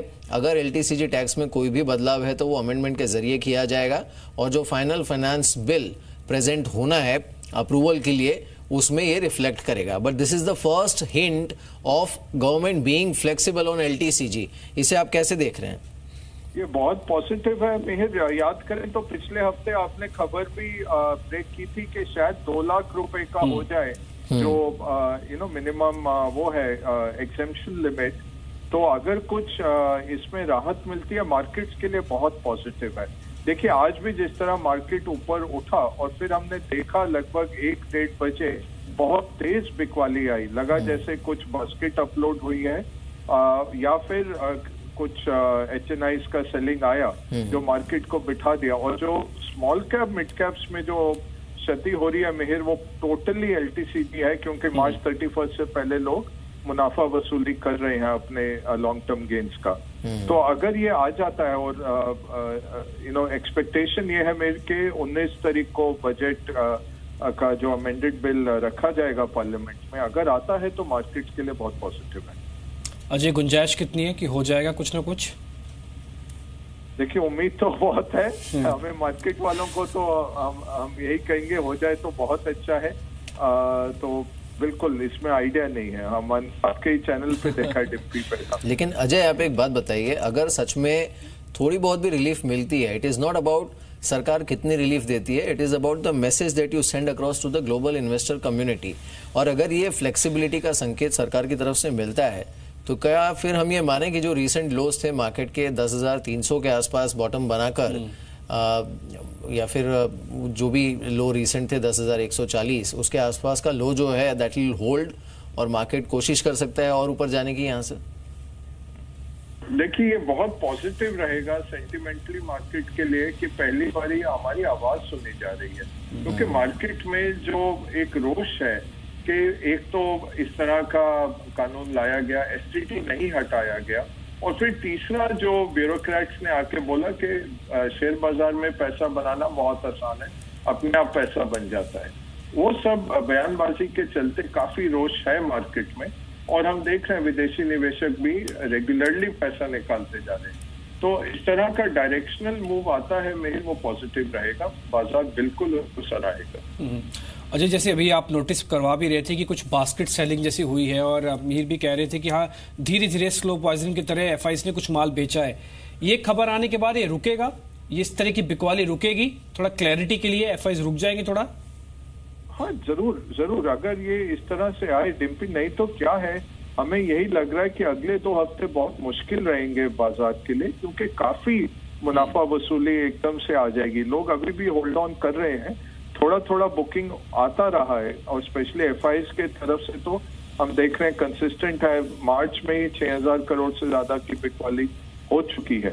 तो ये फिर एकदम से थम जाएगा और फिर इतनी सप्लाई नहीं आती है ना डिम्पी, और सामने से पैसा आता जा रहा है, 15-16 हजार करोड़ म्यूचुअल फंड का आ रहा है, तो मार्केट को काफी उछाल सकता है। अजय, शुक्रिया आपका ये जानकारी देने के लिए। आलोक चूड़ीवाला भी इस बीच मेरे साथ जुड़ चुके हैं, चूड़ीवाला सिक्योरिटी से हैं। आलोक, शुक्रिया पहले तो समय देने के लिए। ये जो खबर आई है सीधा सदन से लिखित रिप्लाई में ये बताया गया है कि काफी सारे सुझाव प्रस्ताव उनको मिले हैं LTCG में कुछ ना कुछ करने के लिए। उसमें हटाना वर्ड भी है, उसमें कुछ बदलाव वर्ड भी है। तो कितनी संभावना है कि सरकार इसको कर देगी और बाजार पे इसका असर? सर देखिए, अगर हट जाता है तो बहुत ही एक बढ़िया स्टेप रहेगा, क्योंकि सारी इन्वेस्टर कम्युनिटी इसको लेके काफी विचलित थी। और आपने देखा यही होगा कि जैसे ही ये अनाउंस हुआ है उस दिन का इंडेक्स आज तक आया नहीं है। हालांकि उसका कारण केवल LTCG टैक्स नहीं है, और भी कारण है, पर एक जो टॉप है मार्केट का वो इस न्यूज के बाद नहीं क्रॉस कर पाया है। तो संभवतः निश्चित तौर पे इन्वेस्टर इससे नाखुश है।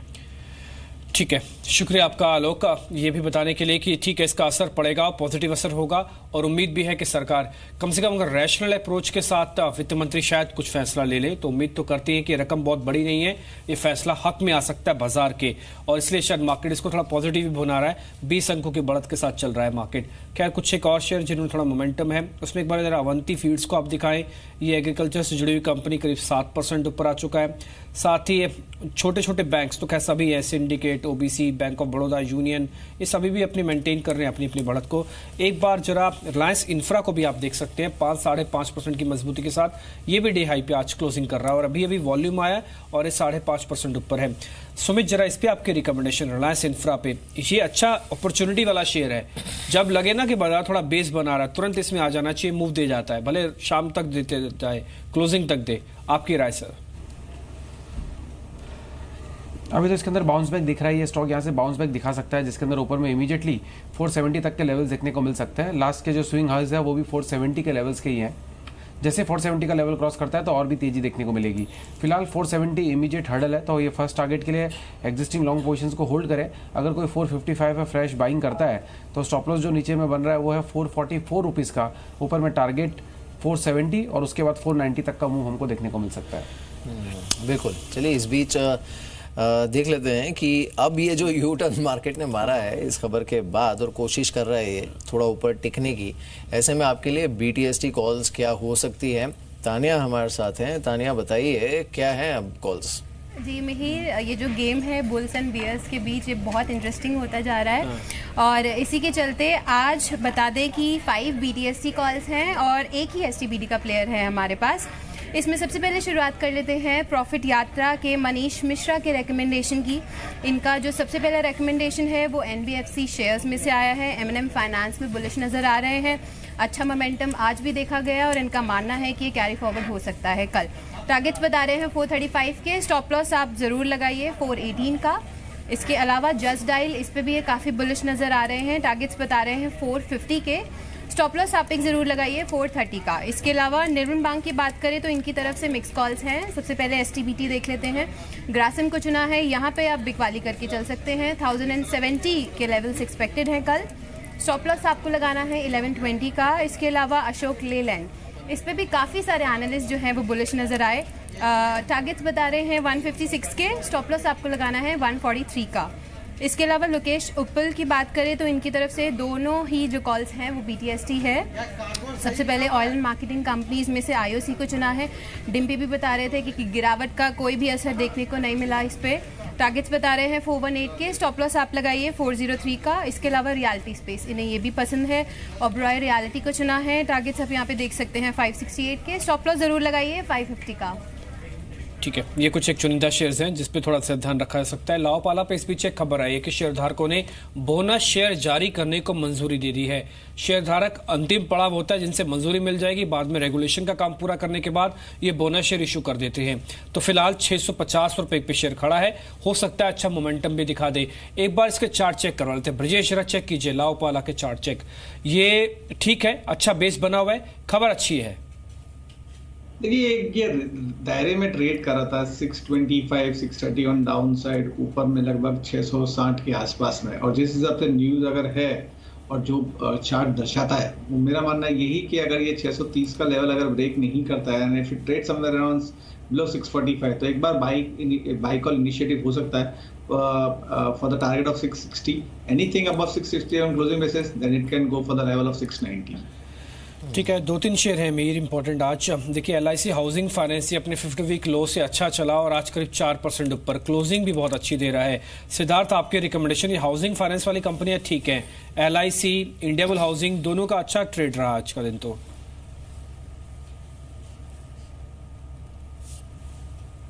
डिम्पी, हम मानते हैं कि इंडियाबुल हाउसिंग फाइनेंस बहुत बेहतरीन रिटर्न दे सकता है आने वाले 6 महीनों में। ओवरऑल पर्सपेक्टिव से अगर देखा जाए तो पिछले क्वार्टर्स में भी अगर 50-55% का मुनाफा में ग्रोथ देखने मिला था। हम मानते हैं वे बरकरार रह सकता है, डिस्बर्सल्स अच्छे हैं, फाइनेंशियल्स अच्छे स्टैक्ड अप है। इंडियाबुल हाउसिंग फाइनेंस 1500 के टारगेट से आप जरूर बाइंग करके चल सकते हैं। मार्केट के अंदर है मोमेंटम अभी भी 422 पे ही ट्रेड कर रहा है। शायद मीर आपकी बात ठीक निकलेगी, 400 के लेवल को मेंटेन कर ही जाएगा। वो आज तो इसी में नोटिस बहाना मिल गया आज, जो फाइनेंस ने बोल दिया ना, उससे बहाना मिल गया इन्हें। अब देखते हैं अगर कोई क्लैरिफिकेशन आता है इनकी तरफ से तो, लेकिन तब तक देखते हैं। और फिलहाल तो यही है, मार्केट कोशिश कर रहा है 10,410 420 के ऊपर टिकने की। लेकिन एक बात बताइए आप सिद्धार्थ, आज के जो सब्सक्रिप्शन लेवल्स है ना भारत डायनामिक्स के, वो तो बहुत ही लो हैं। और कंसिडरिंग कि ये मतलब ठीक ठाक ही कंपनी है, 6% का सब्सक्रिप्शन, ये क्या इंडिकेट कर रहा है? अगर रुझान एक दो दिन आने वाले 2 दिन में अगर ठीक ठाक रहता है तो यहाँ पे सब्सक्रिप्शन जरूर आ सकता है। डिफेंस में मैंने पहले भी कहा कि डेफिनेटली ये कंपनी बहुत कुछ इंपोर्ट करती है, बट भारत की सरकार बहुत कुछ भारत में बनाना भी चाहती है टेक्नोलॉजी ट्रांसफर के थ्रू। तो ये अगर होता है तो हम मानते हैं कि ये सारी कंपनियों का ऑर्डर बुक आने वाले 2 से 3 सालों के लिए पूरा इंटैक्ट हो सकता है। तो डिफेंस में ये कंपनी अच्छा परफॉर्म कर सकती है। वैसे आपकी काम की खबर मैं बता दूं कि एसबीआई ने जो मिनिमम बैलेंस है उसको लेकर राहत दे दी है। ये 75% मिनिमम बैलेंस पे राहत है। शहरी एरिया में अगर आप रहते हैं, एसबीआई का खाता है तो कम से कम 3,000 रुपए रखने होते थे, सेमी अर्बन एरिया में 2,000, और गांव में अगर आप रहते हैं तो 1,000 रुपए कम से कम खाते में आपको रखना होता था। पहले जो पेनल्टी लगती थी वो करीब करीब 50 रुपए थी। इससे बैंक का अगर आपको मैं बताऊं तो 1700 करोड़ रुपए जुटा लिया था इसी मिनिमम बैलेंस के चार्ज लगा के। अब इसमें 75% का राहत हो गया, यानी कि 50 रुपए की पेनल्टी घटकर 10 से 12 रुपए की हो गई है। एसबीआई के शेयर पे प्रदीप आपकी रिकमेंडेशन, ये बेस बना चुका है 250 का, 5 रुपए ऊपर नीचे छोड़े जा सकते हैं। 250 के आसपास का बेस अच्छा है एसबीआई का। देखिए बेस बिल्कुल अच्छा है, और पीएसयू बैंक्स में स्ट्रॉन्गेस्ट अगर एक शेयर है तो वो एसबीआई है। बाकी सारे जो शेयर हैं वो अपने मेजर मूविंग एवरेज इस मंथली चार्ट्स पे तोड़ चुके हैं। एसबीआई में जो मूविंग एवरेज है इसका 100 मंथ का मूविंग एवरेज, जो मेरे हिसाब से एक बहुत इंपॉर्टेंट सपोर्ट लेवल है, वो करीबन 237 238 के रीजन में, और वहीं से ये रिबाउंड कर रहा है। तो मेरे हिसाब से बेस अच्छा है, लेवल अच्छा है जहाँ से रिबाउंड हो सकता है। हाँ, और ऊपरी लेवल पे काफ़ी सारे रेजिस्टेंस भी आएंगे जिसको इसको टैकल करना होगा। तो एक आउटराइट बाय नहीं है, पर एक इंपॉर्टेंट सपोर्ट लेवल से पुल बैक जरूर से आ सकता है। आज फ्यूचर ग्रुप के स्टॉक्स में रुझान अच्छा देखने को मिल रहा है। अब अगर कैश के गेनर्स की लिस्ट देखेंगे तो इसमें इनके 2-3 स्टॉक्स हैं जहां पर वॉल्यूम्स के साथ अच्छी खरीदारी देखने को मिल रही है। तो ये है जो कि मोमेंटम में है। पीसी ज्वेलर्स आज 7% ऊपर है, अवंती फीड 7% ऊपर, bank of India, bank of Baroda, ये कुछ अन्य काउंटर्स हैं जो वॉल्यूम्स के साथ अच्छा चल रहे हैं। यूनियन बैंक है जो कि 6% ऊपर है। Then you have Titagarh wagons, quality limited, NBCC, ये काउंटर्स हैं जो कि बढ़त में है। इसमें से सुमित कुछ पिक करेंगे क्या आप? बैंकिंग स्टॉक्स में से सभी में एक अच्छा खासा पुल बैक मूव देखने को मिल रहा है। पीएसयू बैंकिंग स्पेस में ऐसा लगता है यहाँ से और भी अच्छा पुल बैक देखने को मिलेगा। 10 से 15% का और भी अपसाइड मूव यहाँ से देखने को मिल सकता है। तो union bank, PNB, bank of Baroda, SBI, mostly stocks के अंदर यहाँ से अपसाइड मूव देखने को मिल सकता है। मेरे ख्याल से सब ओवरसोल्ड से बाउंस दिखा रहे हैं, तो 2 से 3 दिनों तक तो मिनिमम ये बाउंस जारी रहना चाहिए। उसके बाद डिसाइड करेंगे कि यहाँ से फ्रेश रैली लेते हैं कि नहीं लेते हैं। फिलहाल bank of India, union bank अच्छा है प्रेजेंट लेवल्स पे लेने के लिए। ठीक है, अशोक लेलैंड एक ऐसा शेयर जिसने 150 के लेवल को अचीव कर लिया। ये साल का ऊपरी स्तर भी है इसका, और जो रिपोर्ट आई थी, ज्यादातर रिपोर्ट्स 150 का टारगेट दे रही थी। सिद्धार्थ, ये टारगेट तो अचीव हो गया। 138 से तो हम भी बता रहे थे, ब्रजेश ने भी हमारी काफी हेल्प की, ये बताते समय कि अशोक लेलैंड चलेगा जरूर। इस उतार चढ़ाव के बीच में इस शेयर को पकड़ के रखिएगा। 150 हो चुका है, आप नए टारगेट क्या देंगे अगर अशोक लेलैंड चलना है तो?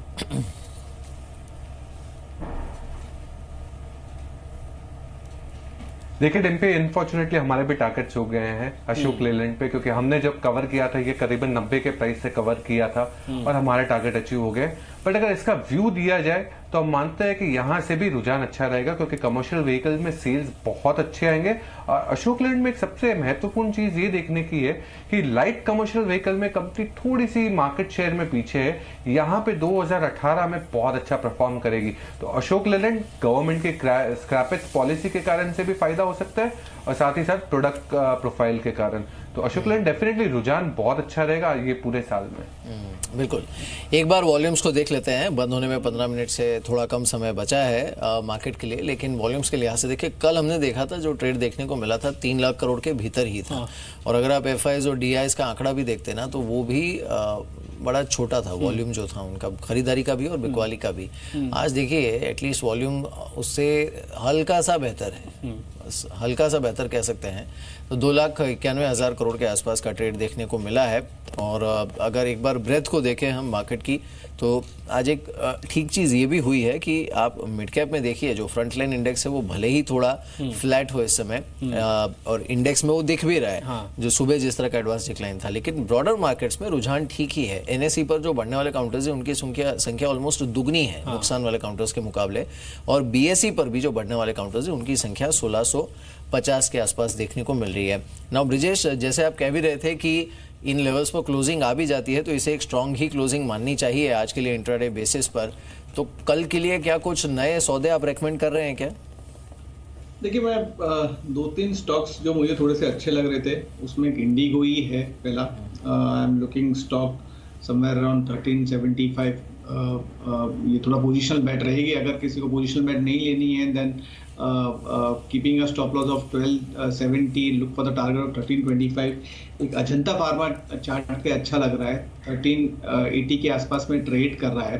Keep a stop loss of 1360 around, one can look out for buying this stock for the target of 1400। Anything above 1400 stock can touch 1435। और जो दूसरा स्टॉक अच्छा लग रहा है चार्ट पे वो चेन्नई पेट्रो है। एक वुल्फ वेव पैटर्न फॉर्मेशन हुआ है, हालांकि मैंने जब एनालाइज किया था वो सब लगभग 362 था, फिर 370 का हाई मार के 365 या 368 के आसपास में ट्रेड कर रहा है।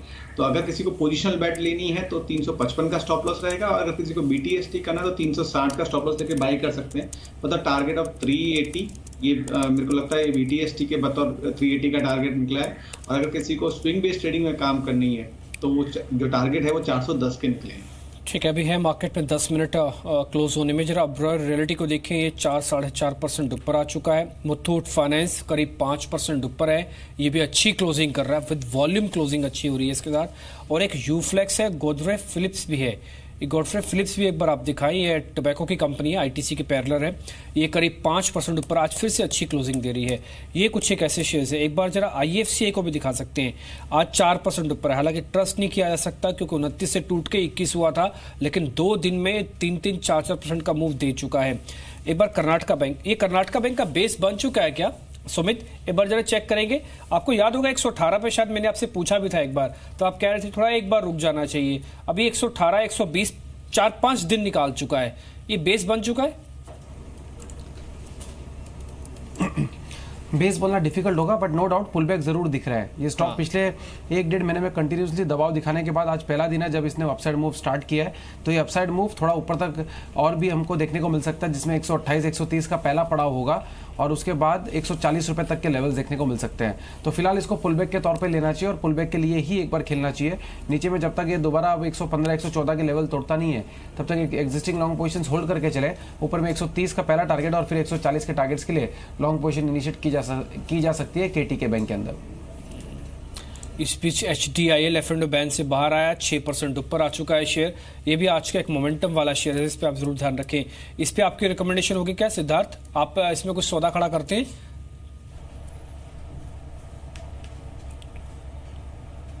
जी नहीं, हमारी अवॉइड की सलाह रहेगी most of the real estate companies पे। हालांकि थोड़ी बहुत कंपनीज है जहां पे बैलेंस शीट इंप्रूव हो रही है, जो नॉन कोर एसेट से निकल के कोर बिजनेस पे फोकस कर रही है, वो थोड़ा बेहतरीन परफॉर्म कर सकती है रिलेटिवली। बट हमारे अभी भी सोच यही है कि अगर ये स्पेस को खेलना है तो इंडिया बुल हाउसिंग फाइनेंस, जो हाउसिंग फाइनेंस कंपनियां हैं उसके साथ जाना चाहेंगे, निवेश इसमें करना चाहेंगे। हम मानते हैं कि जिस हिसाब से affordable housing, housing for all, ये सब जो मुहिम है, ये सब का फायदा हाउसिंग फाइनेंस कंपनियों को मिलेगा। वक्रांगी इस बीच अच्छा खासा मूव अपर फ्रीज पर है। ये देख रहा था, रिलायंस इंफ्रा करीब 4.5% ऊपर है। जुबिलेंट तो था ही सुबह से strong. NCC, siemens, Tata global beverages ये भी मजबूत है। रिलायंस इंफ्रा पर क्या सलाह है आपकी ब्रिजेश? रिलायंस इंफ्रा के बारे में मैं यही कहूँगा कि जिस हिसाब से स्टॉक ने चार्ट फॉर्मेशन किया है 400 का लेवल पे डबल बॉटम बना के जो बाउंस दिया है, अगर ये 430 टू 435 के लेवल को होल्ड ऑन कर गया, मेरा मानना ये है कि एक बार स्टॉक आपको 470 के लेवल दिखा सकता है, और ऊपर में अगर 470 को ऑन क्लोजिंग बेसिस बंद देता है, then the next level to watch will be 525। Right now 450 के आसपास में ट्रेड कर रहा है, तो अगर किसी को पोजीशन बनानी है तो 435 के आसपास का स्टॉप लॉस लेके चलें for the target of 470 followed by 510। ठीक है, इंपॉर्टेंट है। एक बार जरा हेक्सावेयर है आईटी का, ये 3-3.5% ऊपर है। एक बार आरएसी भी है। आरएसी को हम 2-3 दिन से लगातार डिस्कस कर रहे हैं, क्योंकि मैनेजमेंट से मिलने के बाद, बोलने के बाद हमने देखा है कि आरएसी के अंदर थोड़ा रिवर्सल सा दिख रहा है। कितना सस्टेन करेगा? प्रदीप, ये आखिरी सवाल होगा आपसे। ये आरएसी का जरा चार्ट देख के मेरे को बताएं, और ये कितना स्ट्रांग है? क्या पोजिशन बनाए पुल बैक की, या फिर थोड़ा लेट हो गया पुल बैक के लिए भी? देखिए, ये 3-4 दिन से बेस ज़रूर से बना रहा है, और ये जो पिछले करीबन ये 8-10 महीने से गिर रहा है, तो ये गिरावट के बाद जो इम्पोर्टेंट सपोर्ट लेवल है लॉन्गर टर्म चार्ट्स पे 100 मंथ की मूविंग एवरेज जो इसकी करीबन 127 के आसपास है, उसको टेस्ट करके रिबाउंड हो रहा है। तो शॉर्ट टर्म में एक पुल बैक रैली ज़रूर से देखी जा सकती है।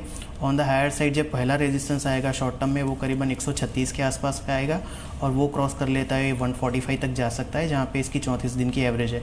तो पुल बैक के लिए प्ले कर सकते हैं। इसमें स्टॉप लॉस ज़रूर से रखना चाहिए। जो 124-25 के लेवल्स की मैंने बात की, वो क्रूशियल सपोर्ट लेवल्स हैं, उसी का स्टॉप लॉस लगा के पुल बैक के लिए प्ले कर सकते हैं। पर ये ध्यान में रखना चाहिए कि ओवरऑल चार्ट इसके अभी भी नेगेटिव है, और ये सिर्फ पुल बैक रैली ही है।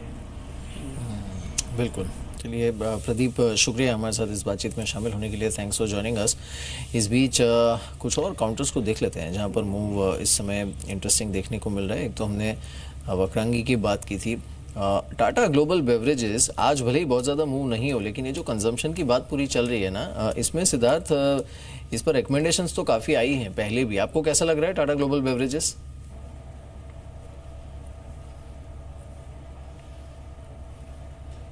देखिए, हम मानते हैं कि इसे होल्ड रखना चाहिए। पोर्टफोलियो स्टॉक है, इन्वेस्टमेंट के लिए है, और बहुत हद तक रिस्ट्रक्चरिंग की जो बात है जो टाटा ग्रुप कंपनीज अपने कंपनियों में कर रही है, उसमें से एक टाटा ग्लोबल है।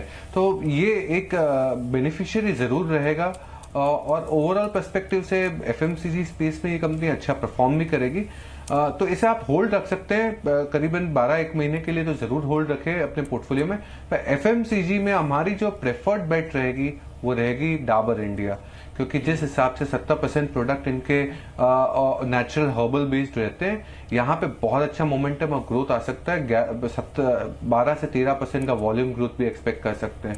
डाबर इंडिया 400 के टारगेट से टॉप बेट समझ सकते हैं एफएमसीजी में। ठीक है सुमित, जरा मैं 2 शेयर आपके सामने रख रहा हूँ। मेरे को सिर्फ ये बताइए कि इसमें बीटीएसटी किसको करूँ? एक तो जस्ट डायल है जो कि करीब 2.5% ऊपर, और दूसरा है AB fashion. AB fashion retail के नाम से मिलेगा, ABFRL के नाम से 150 रुपए का शेयर है। दोनों का पैटर्न ठीक है, दोनों के अंदर एक्चुअली आज 200 दिन का एवरेज पार हुआ है। किसको BTST करके जाऊं? ABFRL को कर सकते हैं। ये स्टॉक मल्टीपल सपोर्ट ले रहा है। मल्टीपल सपोर्ट स्टॉक का 145 के आसपास है, और वहीं से इसने जस्ट सपोर्ट टेस्ट करके यू टर्न किया है। अभी यहाँ से इमीडिएटली स्टॉक ऊपर में 158 से 160 रुपए तक के लेवल्स हमको दिखा सकता है। 150 रुपए के आसपास ये स्टॉक अभी ट्रेड कर रहा है। 4 से 5 रुपए नीचे का स्टॉप लॉस लगाए और इसको बाइंग कर ले ऊपर में 158 से 160 रुपए के टारगेट के लिए। इसके अंदर मूव हमको 1 से 2 दिनों में देखने को मिलना चाहिए। ठीक है, आप एबी फैशन के साथ एक बार जा सकते हैं। BTST करना चाहें तो इस शेयर पे भी थोड़ा सा ध्यान रखें।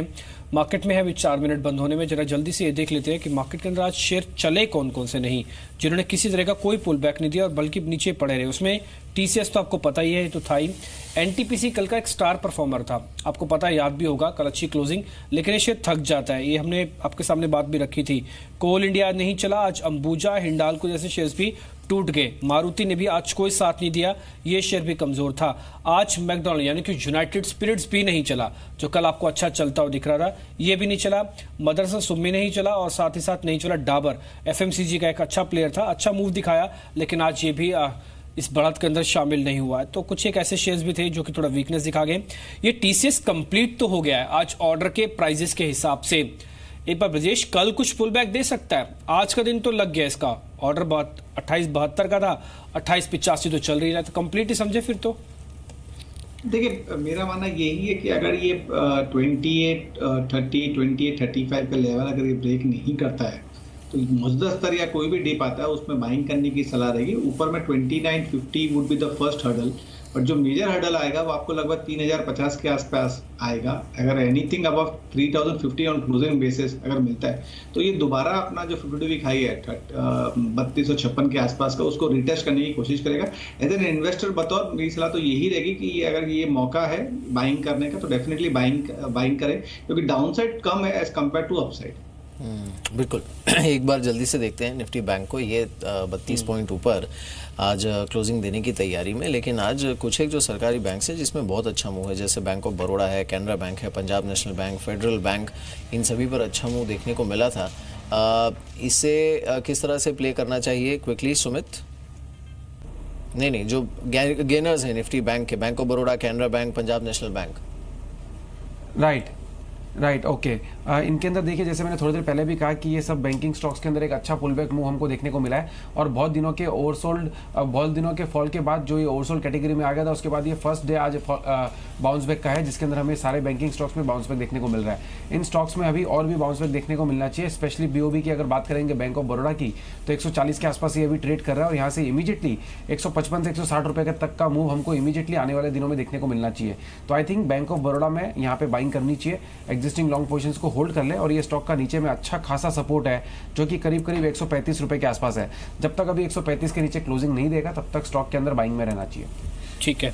एक शेयर जो उत्तम तरीके से बंद कर रहा हुआ है उत्तम शुगर, ये करीब 20% के अपर सर्किट के साथ क्लोज दे रहा है और अच्छे वॉल्यूम के साथ दे रहा है। आज तो छोड़ जाते हैं, लेकिन कल इस शेयर को जरूर ओपनिंग में वापस डिस्कस करेंगे और समझेंगे इस शेयर के साथ क्या करना चाहिए। 18 रुपए की बढ़त एक ही झटके में 18 सेकंड के अंदर इसके अंदर बनी है। अब जरा देख लेते हैं आज के हीरो जीरो कौन से हैं, इसके बारे में जरा जानकारी देखते हैं। आज फ्यूचर कंज्यूमर, फ्यूचर ग्रुप के ज़्यादातर शेयर्स चले तो खैर 20% ही आ गया ऊपर।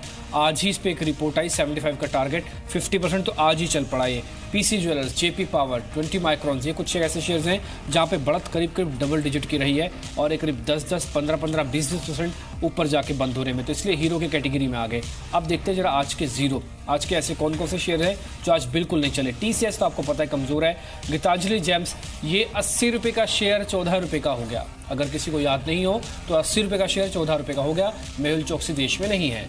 मैनकाइंड इंजीनियरिंग, ये शेयर 3% नीचे। पिनकॉन स्पिरिट्स 4-4.5% नीचे। ये आज के टॉप लूजर्स बने हैं, ये जीरो की कैटेगरी में आ गए, तो इनसे तो खैर दूर। गीतांजलि इसको नहीं भी डालेंगे तो वैसे ही मान लेंगे जीरो है ये। डिमांड में आज फ्यूचर ग्रुप के शेयर्स रहे। फ्यूचर कंज्यूमर्स करीब 20% ऊपर है। फ्यूचर सप्लाई, रिटेल, एंटरप्राइजेस, सभी के सभी शेयर्स आज अच्छी क्लोजिंग करके गए हैं। तो मार्केट का आज का रिदम ठीक है, बुरा भी नहीं, अच्छा भी नहीं। 10,400 को बचाने वाली जो बात सुबह बिजनेस रिव्यू के आपके सामने रखी थी वो आज सिद्ध साबित हुई। क्लोजिंग 10,400 के ऊपर, क्लोजिंग 10,400 के ऊपर में वही देखना था, भले ही नाम के लिए ऐसे ही एडजस्टेड देखते हैं क्या थी क्लोजिंग, जो आखिरी आधे घंटे का ट्रेड जो एडजस्ट होगा, बिकॉज ये खबर भी तभी आई है LTCG वाली।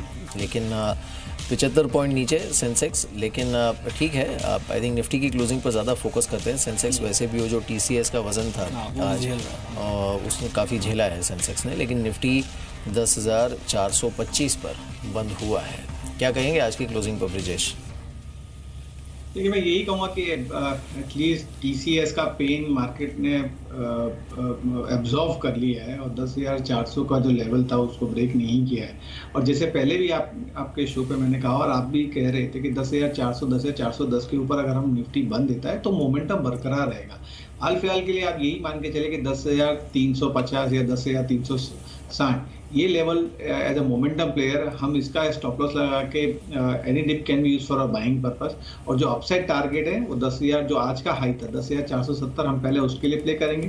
तो जो दूसरा टारगेट है वो लगभग जो निकल के आता है वो लगभग 10,525 का है। और जो फाइनल जो टारगेट निकल के आया ये पुल बैक रैली का, वो मेरा मानना ये है कि जो पिछला स्विंग हाई था 10,635, 10,638 का, वो एक बार दोबारा रिटेस्ट हो सकता है कि शायद मार्च 20-22 तारीख के आसपास में रिटेस्ट हो जाए।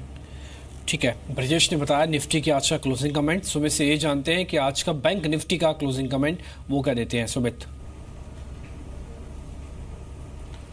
24,700 के आसपास बैंक निफ्टी ने क्लोजिंग दी है। 24,400 के आसपास इसका सपोर्ट है। जब तक ये लेवल्स टूटेंगे नहीं तब तक बैंक निफ्टी में लॉन्ग साइड में रहना है। ऊपर में 25,100 का पहला पड़ाव होगा, वो लेवल्स टूटने के बाद हमें 25,400 तक का मूव देखने को मिलेगा। बायस पॉजिटिव है अभी तक, जो फॉल के बाद मूव देखने को मिल रहा है वो ये शो कर रहा है कि यहाँ से और भी अपसाइड मूव हमको देखने को मिलना चाहिए।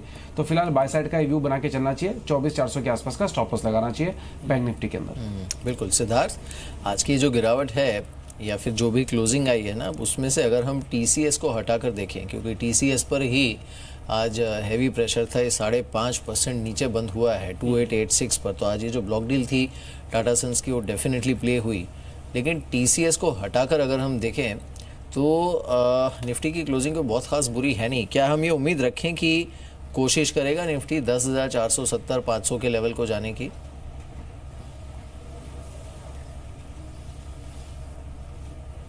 मुझे बिल्कुल पूरी उम्मीद है कि 10,470-500 रुपए के आसपास एक बार एक बाउंस जरूर रहेगा। और जो आप कह रहे हैं कि TCS का जिस हिसाब से वेटेज है वो भी एक प्रभाव था, और ओवरऑल जो एक बैंकिंग का है, मैं मानता हूं कि बैंकिंग में यहाँ पे और एक छोटा सा स्पॉट जरूर देखने मिल सकता है ओवरऑल सेक्टर में। तो बैंकिंग और IT मिला के हम मानते हैं कि एक बार के लिए मार्केट थोड़ा स्ट्रांग होना चाहिए ये हफ्ते के क्लोजिंग में। ओवरऑल पर्सपेक्टिव से वॉलेटिलिटी अभी भी है मार्च के महीने में और ये रहेगी। ठीक है, शुक्रिया आपका सिद्धार्थ कार्यक्रम में जुड़ने के लिए। और दो मेहमान हमारे साथ बने रहेंगे अभी भी, जिनसे हम आगे भी चर्चा करेंगे, क्योंकि दो अहम मुद्दे हैं बाजार के सामने अभी भी। पहला LTCG जो अभी अभी आया है, और दूसरा इंडिगो। इसके हवाई जहाज नहीं उड़ रहे हैं लेकिन शेयर उड़ रहा है। आखिर क्यों, कितना उड़ेगा, इसके बारे में चर्चा और पूरा कैलकुलेशन भी है कि अगर आपने टिकट नहीं ली होंगी या फिर इंडिगो को कितना नुकसान हुआ है, इसके बारे में भी पूरी डिटेलिंग होगी। ठीक है, तो आज की मार्केट की क्लोजिंग को आप बेहतर नोट पे भी समझ सकते हैं। भले आज गेन हमने गवा दी हो, लेकिन कम से कम लॉस नहीं लिया। इस लॉस पे एक और खबर भी आ रही थी जो मार्केट का गेन में बड़ा काम कर रही थी, वो थे LTCG की खबर।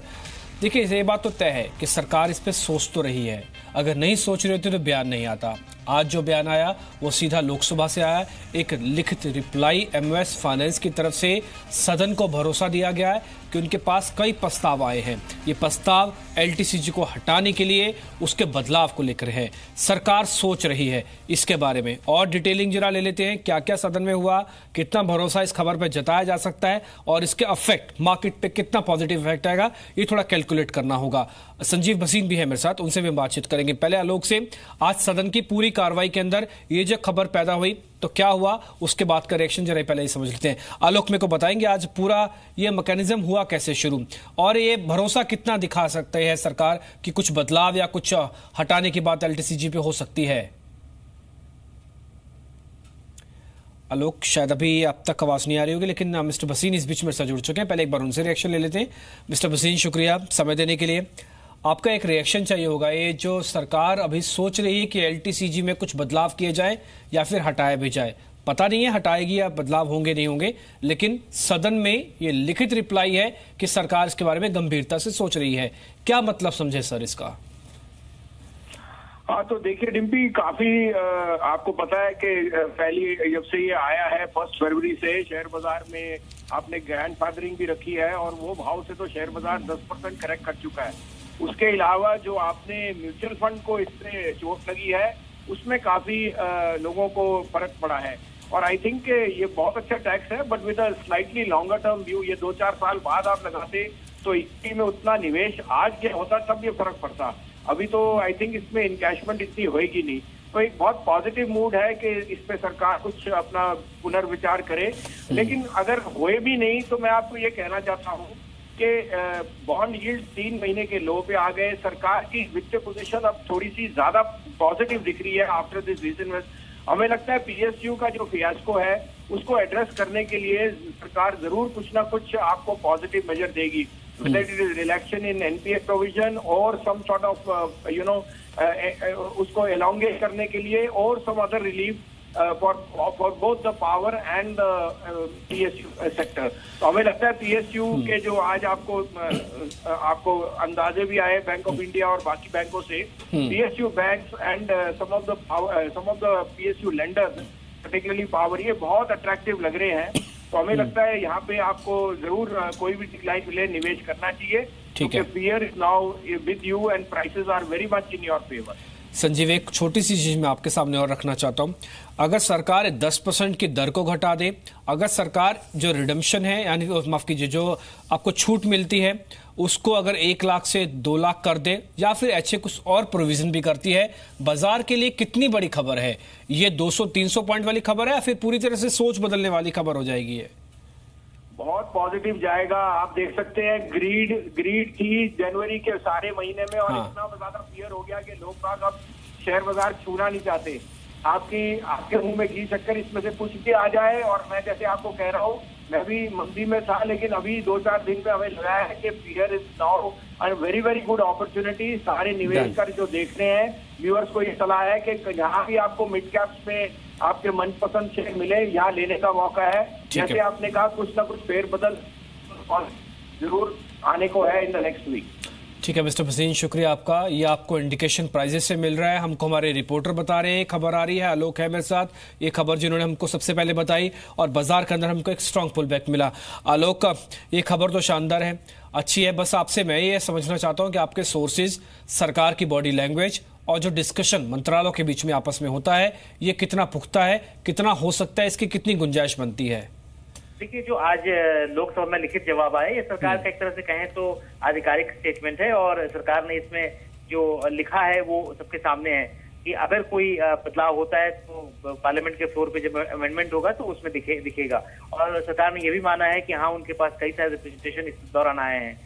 इसके अलावा जो पार्लियामेंट की स्टैंडिंग कमेटी है, उसने भी इस चीज को बहुत जबरदस्त तरीके से सिफारिश की है कि छोटे निवेशकों को देखते हुए सरकार को ये कदम उठाना चाहिए, और जो लिमिट है वो 1 लाख से बढ़ाकर 2 लाख करनी चाहिए। तो हम ये देख रहे हैं कि जो संसद की जो कमेटी है, स्टैंडिंग कमेटी ऑन फाइनेंस, ये एक बहुत ही महत्वपूर्ण रिकमेंडिंग बॉडी होती है, और सरकार को इसके सुझाव पर कहीं ना कहीं जवाब देना होता है, उस पर विचार करना होता है। ऐसा नहीं कि बिना विचार किए उस सुझाव को सरकार रद्दी की टोकरी में डाल दे। तो कहीं ना कहीं सरकार में ये एक तरह से दबाव भी है। सरकार छोटे निवेशकों की बात भी समझ रही है, क्योंकि इस वक्त अगर देखें तो कोई भी ऐसा इंस्ट्रूमेंट नहीं है छोटे निवेशकों के लिए जहां से वो कुछ कमाई कर सके, जहां पर अपना निवेश कर सके। तमाम जितने भी एवेन्यूज थे रिटर्न्स के अच्छे, वो सारे बंद हो चुके हैं अब। तो ऐसे में जो एवेन्यू था मार्केट में जहां पर उनकी थोड़ी बहुत कमाई हो जाती थी, वो भी एवेन्यू बंद हो जाएगा। तो ऐसे में जो बजट का प्रपोजल है वो अपने आप में एक तरह से छोटे निवेशकों के हित में नहीं है, और यही बात पार्लियामेंट की स्टैंडिंग कमेटी ने भी कहा है कि अगर सरकार छोटे निवेशकों को राहत देना चाहती है तो या तो छोटे निवेशकों को पहचान करे, ये काम अपने आप में बहुत मुश्किल है, नहीं तो 1 लाख से बढ़ाकर 2 लाख की लिमिट करे। तो ये दो जो सुझाव हैं सरकार को दिए गए हैं, कहीं ना कहीं सरकार के ऊपर इसका दबाव है, और इतने दिनों में जो सरकार के पास तमाम जितने भी रिकमेंडेशन, सुझाव, रिक्वेस्ट मिले हैं, उस पर कहीं ना कहीं सरकार, मुझे उम्मीद है कि पॉजिटिवली सोचेगी। और जो हमारे सोर्सेज बता रहे हैं वो भी ये बता रहे हैं कि इस पर सरकार विचार कर सकती है। तो जो भी होगा अब पार्लियामेंट के जो वित्त विधेयक पास कराया जाएगा उस वक्त दिखेगा, लेकिन कहीं ना कहीं अब छोटे निवेशकों के लिए एक तरह से कहें उम्मीद की जो किरण है वो फिर से हरी हो गई है। एक तरह से जो उम्मीद की किरण बिल्कुल खत्म हो चुकी थी, वो एक बार फिर से कह सकते हैं कि एक बार फिर से बढ़ गई। लोग अहम जानकारी आप बता रहे हैं, छोटे निवेशकों से कनेक्टेड मामला है। चुनाव है ना, असल में 2019 में केंद्र के चुनाव, 6-7 राज्य चुनावों में आ रहे हैं। सरकार कोई जोखिम नहीं लेना चाहती, कम से कम छोटे निवेशकों का जोखिम तो बिल्कुल भी नहीं लेना चाहेगी। लेकिन ये छोटे निवेशकों से सीधा मैं अब हवाई जहाज में यात्रा करने वालों पे आ रहा हूं। ये बहुत अपने आप में अहम खबर है। असल में राम भरोसे हवाई यात्रा है। जरा सोचिए, अगर आप हवाई जहाज में सफर कर रहे हो और एक आपको पता चले कि प्लेन का इंजन फेल हो गया है। ये स्टूडियो में बैठे हुए मेरे को बहुत आम सी बात लग रही होगी, आपको सुनने में आम सी बात लग रही होगी, लेकिन उन लोगों से पूछिए जो उस समय हवाई जहाज में थे, जो उस समय बैठे होंगे। कहने को बिल्कुल साधारण सी बात है, लेकिन वो खराबी हजारों फीट ऊपर आसमान में आती है, यानी जिंदगी भगवान के हाथों में चली जाती है। कल भी कुछ ऐसे हुआ, हवा में इंजन फेल हो जाने के कारण लखनऊ जाने वाली इंडिगो विमान को वापस अहमदाबाद लौटना पड़ा। ताज्जुब की बात यह थी कि दोनों रेगुलेटर डीजीसीए और एयरलाइंस इंडिगो को मालूम था कि यह इंजन खराब हो सकता है, फिर भी उस फ्लाइट को रोका नहीं गया। एक जरा पहले रिपोर्ट देखिए, बाद में इसकी कुछ कैलकुलेशंस करते हैं।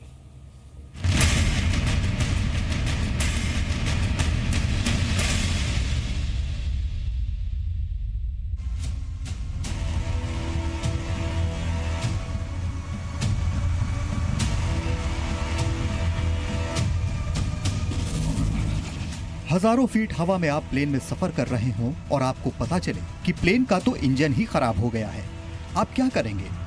जो एजेंसी इस बात की परमिशन देती है कि कौन सा प्लेन उड़ेगा या नहीं, अगर उस एजेंसी को पता हो कि इस्तेमाल होने वाले इंजन फॉल्टी हैं, उनमें लगातार दिक्कत आ रही है, उसके बाद भी वो उड़ान की इजाजत देती हैं, तो जवाबदेही किसकी है?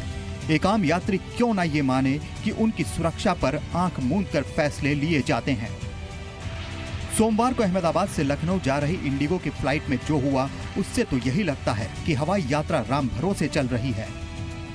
सोमवार सुबह अहमदाबाद से इंडिगो की फ्लाइट नंबर 6E244 ने समय पर टेक ऑफ किया, लेकिन टेक ऑफ के तुरंत बाद ही एयरक्राफ्ट का 2 में से 1 इंजन फेल हो गया। पायलट ने इमरजेंसी डिक्लेयर कर दी और वापस अहमदाबाद मुड़ गया। ये तो गनीमत थी कि एयरक्राफ्ट एक ही इंजन पर सही सलामत लैंड कर पाया और 186 सवारी सेफ रहे। ताज्जुब की बात यह है कि जो इंजन खराब हुआ वो प्रैट एंड विटनी का था, मॉडल नंबर 1100, एक ऐसा इंजन जिसकी पिछले 2 साल से लगातार शिकायतें आ रही हैं। देश में ही मार्च 2016 से सितंबर 2017 तक इंजन खराबी की 69 शिकायतें आ चुकी हैं। अब बड़े सवाल ये कि खराब इंजन का इस्तेमाल क्यों?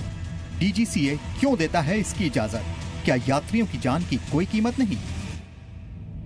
हमारा सवाल सिर्फ एयरलाइन से नहीं है, हमारे सवाल DGCA से भी है, क्योंकि ये उसकी जिम्मेदारी है और यात्रियों की सुरक्षा से बड़ी जिम्मेदारी कोई नहीं हो सकती है। इसके बावजूद फॉल्टी इंजन से लैस प्लेन धड़ल्ले से उड़ान भर रहे हैं।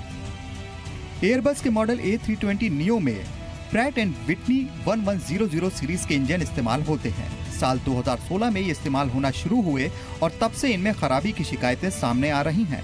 इस तरह के इंजन वाली 113 एयरबस दुनिया की 18 एयरलाइंस को डिलीवर हुई हैं। DGCA नींद से जागा जब एक के बाद एक 3 हादसे होते होते बचे। 24 फरवरी को गो एयर की लेह से उड़ान में इंजन फेल हो गया। फिर 5 मार्च को इंडिगो की मुंबई से उड़ान में इंजन फेल हुआ और अब 12 मार्च को इंडिगो की अहमदाबाद से उड़ान में। DGCA ने अब इंडिगो के 9 और गो एयर के 13 एयरक्राफ्ट ग्राउंड कर दिए हैं। इन सभी एयरबस A320 नियो विमानों में प्रैट एंड विटनी के ही इंजन हैं। हम लोगों ने तय किया है कि ये जो इंजन्स हैं, इसके 43 इंजन्स हैं पूरी दुनिया में, जिनमें से 19 आज के समय भारत में हैं और इंडिगो इनका उपयोग कर रहा है और गो एयरलाइंस इनका उपयोग कर रहे हैं। तो इस इंजन को हम लोग अभी सेफ नहीं मान रहे हैं। इस पे टेक्निकल एनालिसिस हो रहा है, इस पे काम हो रहा है और जब काम हो जाएगा, इसे जब हम लोग सेफ मानेंगे तभी इनका उपयोग किया जाएगा। लेकिन क्या इस सब से DGCA को क्लीन चिट मिल जाती है? इंजन फेल होने के मामले सामने आते रहते हैं और एजेंसियां आंख पर पट्टी बांधे रहती हैं। क्या कोई बड़ी दुर्घटना होने के बाद ही लिए जाएंगे कड़े फैसले, या आम आदमी ये मान ले कि मुनाफे के आगे उसकी जान की कोई कीमत नहीं है? समीर दीक्षित, जी मीडिया। डरने की बात तो नहीं, लेकिन हाँ, जांच का विषय जरूर है। जांच का विषय इतना पुख्ता है कि अगर इसकी जांच नहीं हुई तो कहीं भगवान ना करे कोई हादसा हो जाए। हम तो उम्मीद तो नहीं कर रहे हैं, लेकिन हाँ, ये अपने आप में बहुत गंभीर मामला है। इससे सरकार को चेतना होगा, DGCA को भी चेतना होगा और इंडिगो एयरलाइंस को भी समझना होगा कि ये सिर्फ ग्राउंड पे मार कुटाई का मामला नहीं है, बल्कि हवा में उड़ते हुए जहाज का मामला है जिसका इंजन फेल हो जाता है। खैर, ये सब चीज चलती रहेंगी, लेकिन इस बीच आप जरा ये समझिए कि जरा कैलकुलेशन क्या है। अगर एक जहाज नहीं उड़ता तो एक एयरलाइंस को कितना नुकसान होता है, इसलिए जहाज उड़ा दिए जाते हैं। समझा रहे हैं रजत, आपको बताएं रजत। जी बिल्कुल, एक बड़ी खबर है इंडिगो के लिए और नुकसान तो है डेफिनेटली, और उसी की कैलकुलेशन आपको बताते हैं। देखिए, आज केंद्र में था A320 नियो और खबर यहां पर यह कि DGCA ने 9 जो विमान हैं उनको ग्राउंड करने का आदेश दे दिया इंडिगो को। इंजन की दिक्कतें ये एक मुख्य वजह बताई गई, लेकिन इंपॉर्टेंट है कि इंडिगो के बेड़े में A320 नियो विमान की संख्या है 32 A320 नियो विमान है कुल मिलाकर। विमान जहां पर उड़ान पर रोक लग गई, यानी कि जो ग्राउंड कर दी गई DGCA की ओर से, वो थे 9। और एयरलाइंस की तरफ से भी क्लैरिफिकेशन आ गया कि उन्होंने 47 फ्लाइट्स जो हैं उनकी उड़ान पर रोक लगा दी। तो 47 फ्लाइट्स नहीं भरी गई, जिसकी वजह से काफ़ी नुकसान उठाना पड़ा। अब इस नुकसान की कैलकुलेशन कुछ आप देखिए, ये सालाना आधार पर जो रिपोर्ट आती है FY17 की, उसके आधार पर कैलकुलेशंस हैं, जिसमें साफ कहा गया है कि एक महीने में औसत पैसेंजर्स जो इंडिगो फ्लाइट्स में उड़ान भरते हैं वो है 44 लाख। हम एज्यूम कर लेते हैं कि 44 लाख पैसेंजर्स ने उड़ान भरी। एक साल में औसत पैसेंजर्स जो हैं उनकी संख्या है 5 करोड़ 28 28 लाख की। और ये भी मेंशन है कि FY17 में जो टिकट से आई हुई है इंडिगो को, वो 16,197 करोड़ की हुई है। अब इसको सिर्फ करना है ये कि 16,197 करोड़ को आपको भाग कर देना है 5 करोड़ 28 लाख करोड़ से, यानी कि हर यात्री से जो टिकट की आय हुई है 3,067 की। इसको आगे बढ़ाते हैं और जो केंद्र में है A320 नियो विमान, देखिए 165 पैसेंजर्स एक टाइम में उड़ान भर सकते हैं। एक उड़ान पर जो नुकसान इस हिसाब से बैठेगा वो बैठेगा करीब 5 लाख प्रतिदिन का। और अगर आप 47 उड़ानें नहीं भरते हैं तो उस आधार पर सिर्फ टिकट रेवेन्यूज का जो लॉस होगा एक दिन में वो होगा 8 करोड़ 35 लाख का प्रतिदिन। ये प्रतिदिन का नुकसान है जो इंडिगो को भरना पड़ सकता है, 8 करोड़ 35 लाख का। ये तो बात हुई सिर्फ टिकट रेवेन्यूज की, जहां पर 8 करोड़ 35 लाख का नुकसान है प्रतिदिन। लेकिन जो दूसरा सेगमेंट है वो है कार्गो और F&B यानी फूड एंड बेवरेजेस। यहां पर भी FY17 रिपोर्ट के आधार पर 2,267 करोड़ ये आय हुई थी कार्गो और F&B से। एक साल में औसत पैसेंजर्स वही ले रहे हैं हम 5 करोड़ 28 लाख।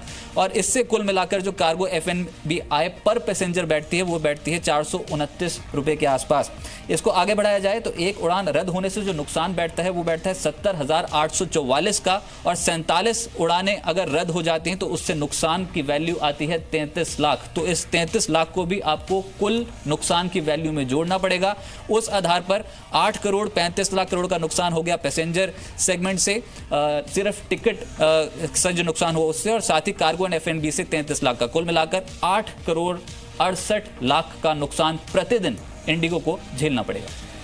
इसलिए जहाज उड़ाए जाते हैं क्योंकि अगर आपको साल का करीब 8 करोड़ रुपया, यानी रोज का माफ कीजिए 8 करोड़ रुपए का नुकसान होता हो तो जहाज उड़ भी जाते हैं। तो उड़ने तो नहीं चाहिए। खैर उम्मीद करते हैं कि बेहतर सुरक्षा व्यवस्था आपको जरूर मिलेगी, यात्रियों की सुरक्षा सबसे ऊपर रखी जाएगी। रजत, शुक्रिया आपका ये जानकारी हमको देने के लिए। अब सीधा चलते हैं कम्युनिटीज मार्केट का आउटलुक समझने के लिए, क्योंकि 1 घंटा है उसका भी बंद होने के लिए। तो मृत्युंजय, एग्री बंद हो जाएगा 5 बजे, अभी तक का आउटलुक क्या है? बिल्कुल, शुक्रिया DMP। और एग्री से ही शुरुआत करते हैं। हमारे साथ जिगर त्रिवेदी हैं इस पर बातचीत के लिए, आनंद राठी कमोडिटी के। जिगर, एग्री मार्केट में जो 1 घंटे का ट्रेड बचा है, ऐसे में ग्वार में, चने में, सोयाबीन में, इन तमाम काउंटर के ऊपर क्या भी होगा आपका? Good evening Mrityunjay. सो अगर हम गुआर, चना, सोयाबीन की बात करें तो थोड़ा बहुत शॉर्ट कवरिंग मार्केट में देखने को मिल रहा है। गुआर April contract one can go long around 42.75, keep a stop near 42.25, target 43.50। चना और एक अच्छा एक काउंटर लग रहा है, April contract by around 36.30, little bit on dips, keep a stop near 3600 and a target of 3690. And finally हमने soybean की बात की, उसमें भी शॉर्ट कवरिंग दिख रहा है technically. So April contract by around 3745, keep a stop near 3715, target you can keep around 3790, 3800। ठीक है, गोल्ड और सिल्वर पर क्या कमेंट होगा आपका? यहाँ पर किस तरह का ट्रेड आप रिकमेंड कर रहे हैं? देखिए, आज शाम को यूएस के CPI के डेटा आने वाले हैं, जो एक्सपेक्टेशन है यही काफी अच्छा डेटा आएगा। तो उसके पीछे हम देखें तो गोल्ड और सिल्वर में थोड़ी बहुत सेलिंग प्रेशर आ सकती है। गोल्ड एप्रिल कॉन्ट्रैक्ट हम बेच के चल सकते हैं 30,330 के आसपास, keep a stop near 30,430 and target of 30,150। Silver की में भी सेम ट्रेंड रहेगा, May contract around 38,800, keep a stop near 38,950 and target of 38,500। शुक्रिया आपका जिगर त्रिवेदी इस पूरी जानकारी के लिए।